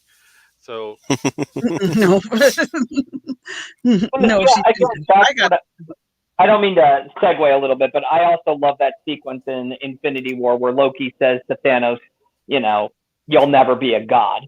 And then as he's choking him, but Thanos' smirk right there tells you everything. Thanos yep, says, he says, you'll never be a god, but Thanos says, then why am I killing a god? yep, and That's yeah. that's a So, oh no, go ahead, Leia. Go Now I ahead. want to watch that no. again tonight. Now, what I want to say that's a good sequence. Well, I've always said, and I was discussing this the other night when I was talking to in the Captain America First Avenger rewatch, Yeah, yeah, that Infinity War I think is criminally overlooked, and I think it is the Mm-hmm. best Avenger film. It's one of oh, it my is. Yes. favorites. Oh, I right. think of the Right. Avenger films. Leia, if I was right next to you, high five right up there. That Hmm. is Yes. that is that's the high five, that's the chef's kiss, that's the right on the money. Infinity War is criminally overlooked, and it's the best Avengers movie. It had everything. It summed it. This was the 10-year story buildup. That was I it. agree. Yeah, it Right. was. I Yes, that was always it. believe that that is where the Marvel Cinematic Universe, yeah, it's somewhat of a downer, but that's where it ends for me. Because Endgame was just wow. Well, The opening, and this is the thing too, the opening of the movie, yeah. up until they actually get to Thanos Hmm. on the planet, it was all good up to that moment. Because the minute they said he destroyed the Infinity Stones, then suddenly it's just all defeated at that moment. Because It was a defeated now it's story, basically. it defeated the entire purpose and the importance, by the way, of the Infinity Stones. They Listen, built up these Infinity Stones as like these quintessential, so powerful things, and then in the first opening act after Infinity War, he destroyed them. He literally negated the whole purpose of the Infinity Stones right there. yeah, I call BS how he's able to destroy the Infinity Stones themselves, knowing full well that those Mm-hmm. things are very hard to destroy. I mean, look how long it took for Scarlet Witch to even shatter one, which Yep. Mm-hmm. I'm willing Right. to be lenient on because I with her being able to I shatter always took it. the I gem like always that. took. Yeah. I call me a skeptic on that regard, in that regard. Like her being powerful enough to shatter the Infinity Gem. Oh wow, Wolfie has said something negative about Infinity War, even though he sung his praises so many times about it. But whatever. I'm just saying, like, I'm a bit skeptical. I'm saying I'm willing to allow that, even though I'm very skeptical that she's able to do that. So so imagine Well, imagine my head tilt when he said that. Like he used the stones to destroy the stones. I'm like, what? well, How? well. Exactly. But that would have also given some really great credence to Scarlet Witch herself, because then this is how you can, as Lady of Valor correctly says, that's how you can bring in the X-Men. She is, in every sense of the word, the most powerful being on Earth, more so than Captain Marvel, and I will Yes. more so than Captain Marvel. Oh, Yes. absolutely. I mean, Yes. it goes back to being a nexus, a nexus being, which is a representation of whichever Earth we're talking about on many Earths. But I would Not have only to that, say, it also gives great representation to media, to women as well, because what is Wanda? Sacred woman. yeah, She could be sacred woman. yeah, and that's kind of what I wanted. And I would argue, yeah. Now, the Mind Stone, yes, was physically shattered, if you will, but again, it's a Mind Stone. It's again, we're talking about something that's not necessarily concrete like the mind, or when we talk about consciousness. So, when the Hex resurrects Vision, if you will, and once we get to the very end of, or towards the end of WandaVision, you know, she pretty much, as the curtains are starting to close, if you will, on the Hex, and I use that in a form of, the stage and curtains and, TV show, all aspects of that. But she tells Vision, that he's the portion of the Mind Stone that survived within inside her. And I'm like, okay, Exactly. that wraps that up very nice and tightly, because yes, you can physically shatter the Mind Stone, but obviously the Mind Stone still survived in another form. Oh my gosh, and that's how they would have been able to find Thanos in Endgame if that was the case. Wanda doesn't get snapped away when she gets snapped. No, never mind. Well, If we, well, no, see, that's the problem. In order to rewrite Endgame, I would have to rewrite a sequence in Infinity War, and I can't do that because Infinity War is perfect. no, you can still do It's well. perfect. Well, the thing is, Yeah. you can still snap Wanda out. You got to remember, like, her powers are basically come from, obviously, one of the stones, but more importantly, uh, her power is chaos. So her chaos magic. So Mhm. yeah, essentially you could dilute chaos with order. So yeah, I could see her technically being snapped away. But Mhm. when she comes back, in Endgame, we see a slightly different iteration. Okay, well, where was she while she was snapped away? Suddenly her powers are starting to grow. And yeah, some of us already know that her powers tend to grow when she somehow gets thrown into grief. But for those people who haven't really been familiar with the character, like every time there's some form of tragedy or anything like that, her powers tend to kind of be fed by that event. Um, that's why we're seeing a different Wanda. We should technically have seen the same Wanda from Infinity War, but I mean, again, they were just trying to wrap up everything very nicely and let everyone down that, oh, these characters might not be coming back, or probably will not come back, and let's go ahead and have Captain be selfish and go, Look, bang. that's another thing too. Everybody knew that the Avengers were going to get everybody back in the next movie. It wasn't that they didn't think that the Avengers weren't going to get everybody back. We all knew that they were going to come back. Well, So, in the terms and of Endgame, because now we're moving into mhm, a different phase. So we're moving into a different phase, especially since Endgame, none of the original Avengers disappeared, which means that this final fight was going to be with the original team that started this universe. This right, was right. going to be the graceful departure. And that's what I thought we were going to I thought get. so too. I thought so too. I I mean, thought but we were Me, We going were to get, denied that. and yeah. yeah, and we were that's why we denied that. started, I agree. and that's why we started getting all these weird, Oh, but you don't storyline get no tie-ups. happy ending, you entitled fans. Like, you got, And that's what it does. Captain It would going have, off and banging fake Peggy, because it's not the real Peggy, but it's another Peggy, but it's close enough. Let's go for it. Um, Yeah, you know, that he was did get with insulting. you he know. did get with her though in the comic book because Well, yeah, that would have worked. And that that's would have why worked. people But actually, that would have made the fans happy too. No, but Except for of course Leia plus size. well, Scooty, here's the thing. And I think somebody brought that up. I see what you're saying, but the franchise didn't have time to develop that relationship with Peggy in this great Romeo and Juliet Outlander kind of romance time thing. They didn't have time to get into that. The thing about it with me is, first of all, yeah, the ending was it was insulting because it was an ending to satisfy the fans, but it wasn't respectful to the character. Well, So that's the way I Fans took didn't. it. well, The thing I'll is, the agree. It fans wasn't. didn't want him to end up with Peggy. They wanted him to No, end up no. with Sharon. In no, the they want modern time, no, yeah. no. They want Captain to end up with them. That's the whole point. He can't have no female. He can't have a happy ending because you know what I mean. So it's like, I think but No, okay. what they really Why wanted Endgame? was him and Bucky.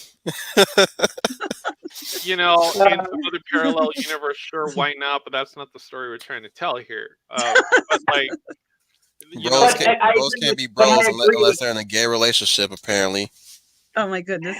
well, I And mean, that's another thing that bothers me about the representation and what's being portrayed here is that do you honestly what I they try to treat that like a fairy tale romance. Okay?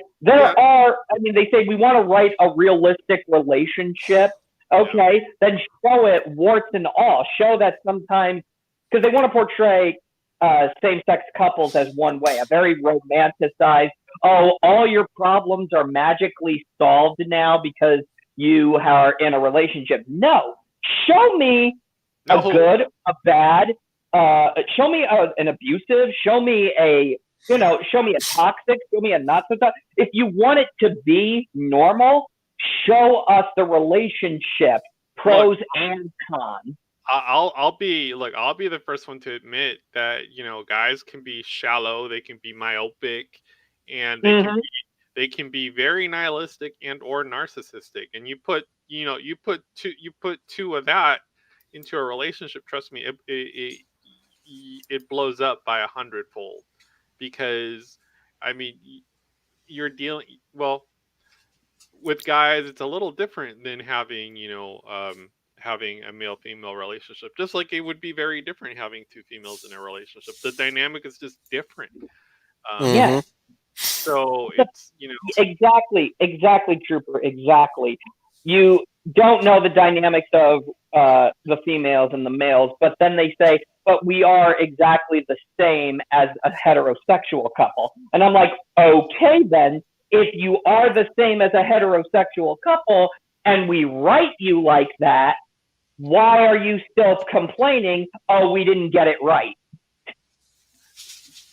it's like, do I really want to watch Bucky go through Captain's phone, and deleting contacts? No, not really. I mean, come on. It's like I don't need all that. You want Captain Rogers stalking Bucky because he lied to him about where he was going to be one night?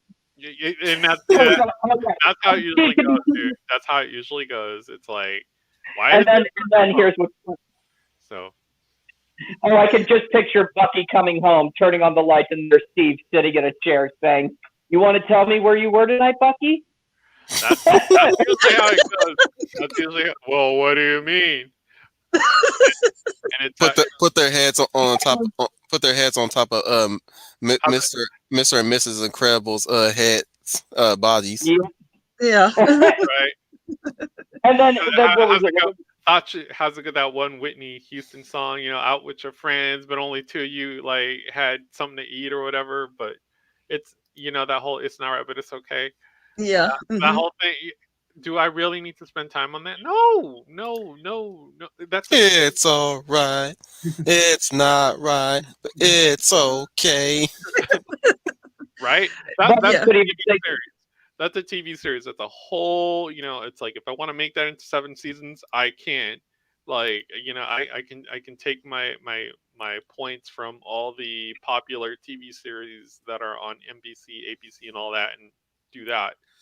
You know, we have a 10-year buildup to a planetary crisis, right? So Right. mm-hmm. the idea is to see how that all kind of comes together because as Doctor Strange has already told us, there's only one ending where the Avengers win.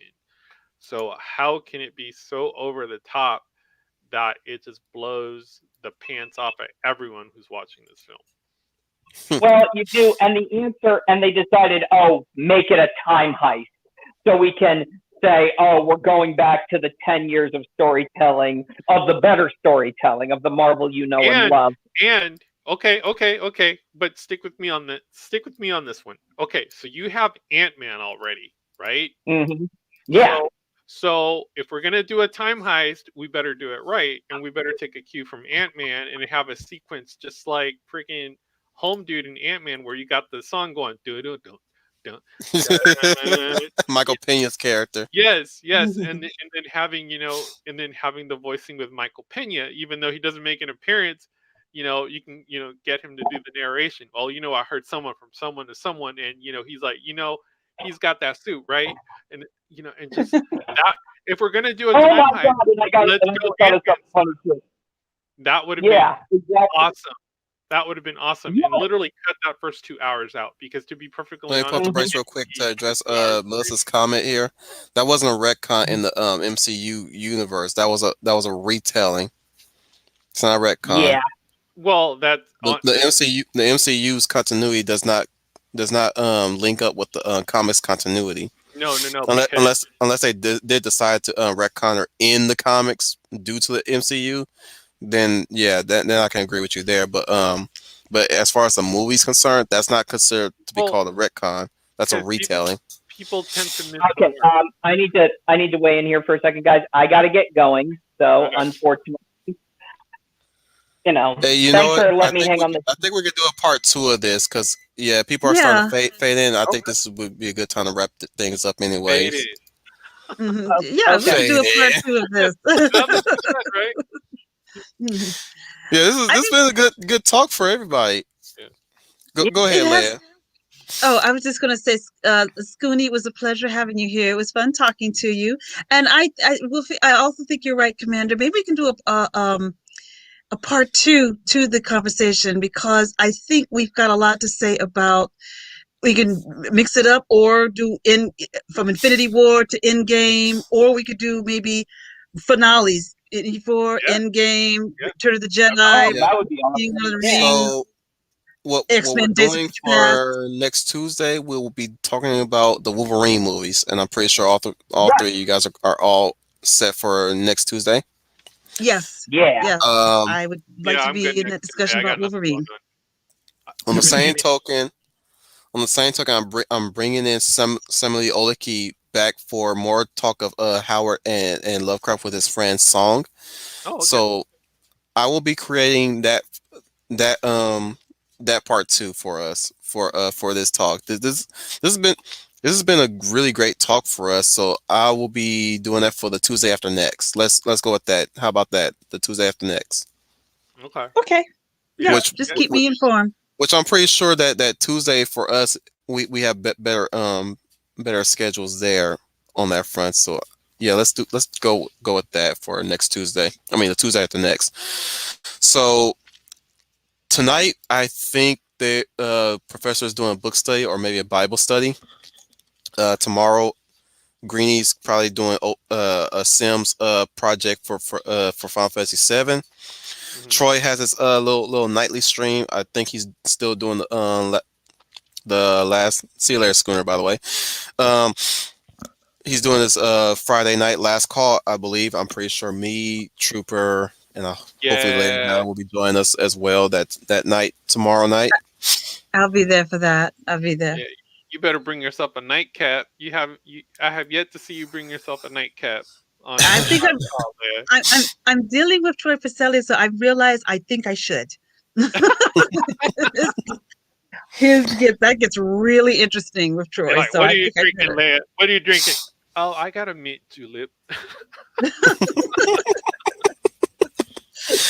But yeah, Saturday I think it's Ma Pacelli is doing the I think rewatch so. or maybe Big Al this time. Oh no, Big Al's doing King Kong versus Godzilla this Saturday for the opening night for Kong Godzilla versus Kong When does that start streaming on HBO? Is it this week? next Is it? Wednesday.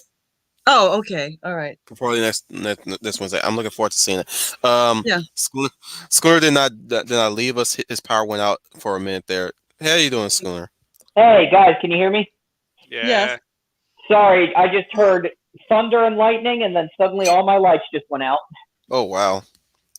You're on Oh, a secret base, man. Ain't that Ray showed Right, it? right. Oh my gosh, you're right. I think it's another laser attack. All right, ladies and gentlemen, I am going to have to depart from this stream. So, as I leave, coming at you live from a secret government facility buried deep underground, this is Tuna signing off. Bloop, bloop, bloop, bloop, All bloop, bloop. right. All right. bye, Scooty. Bye, Schooner. Definitely be looking forward to that stream as well from Big Al doing the rewatch of Kong vs Godzilla, which I will be attending as well Oh yeah. as a special guest, of course. Sunday will be Geeky Geezers with Troy Pacelli and H Boomer. Later on, me and Matchstick will be doing the Arkham series again for instead of a We Watch, of course. Hmm. Monday will be Monday Night Muse with Sounding Graver. Hopefully, she'll have something to talk about this Monday. Be sure to check her out as usual for any topic, art wise, music wise, or advertisement, or even entrepreneur wise from her. Definitely. Of course, I think the professors on their and Al's on their way to completing the silver chair for every Tuesday of the Narnia franchise so far.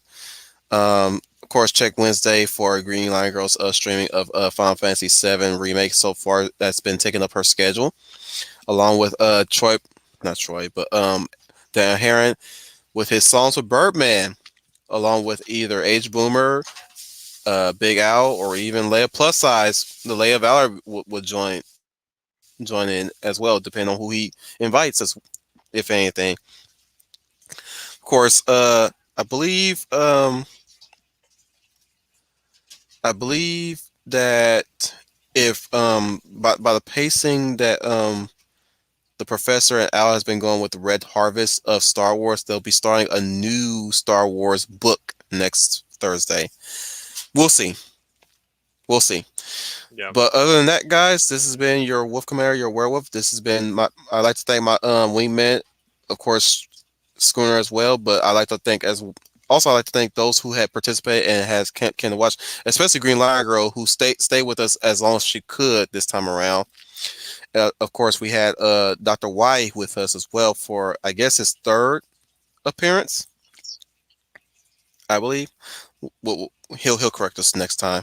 But anyways, this has been the the lovely lady of valor, Leia Plus Size, Good night. This is the lovely Lady Valor, and I want to thank everybody for coming. And good night. and this has been Trooper FN 2525. Hey guys, it was super fantastic, awesome. Trying to put the fan back into fantastic. If you like this stream, go ahead, like, share, and subscribe. Tell us who your favorite character is and tell us why it doesn't work in 2021 in the comments below. It was always fun to see you, and we'll do it again next time. This man has advertisement potential. It's been Yes. your it's been your Wolf Commander. I have been your werewolf. You guys have a good night. This has been the Wolf Commander Rambles.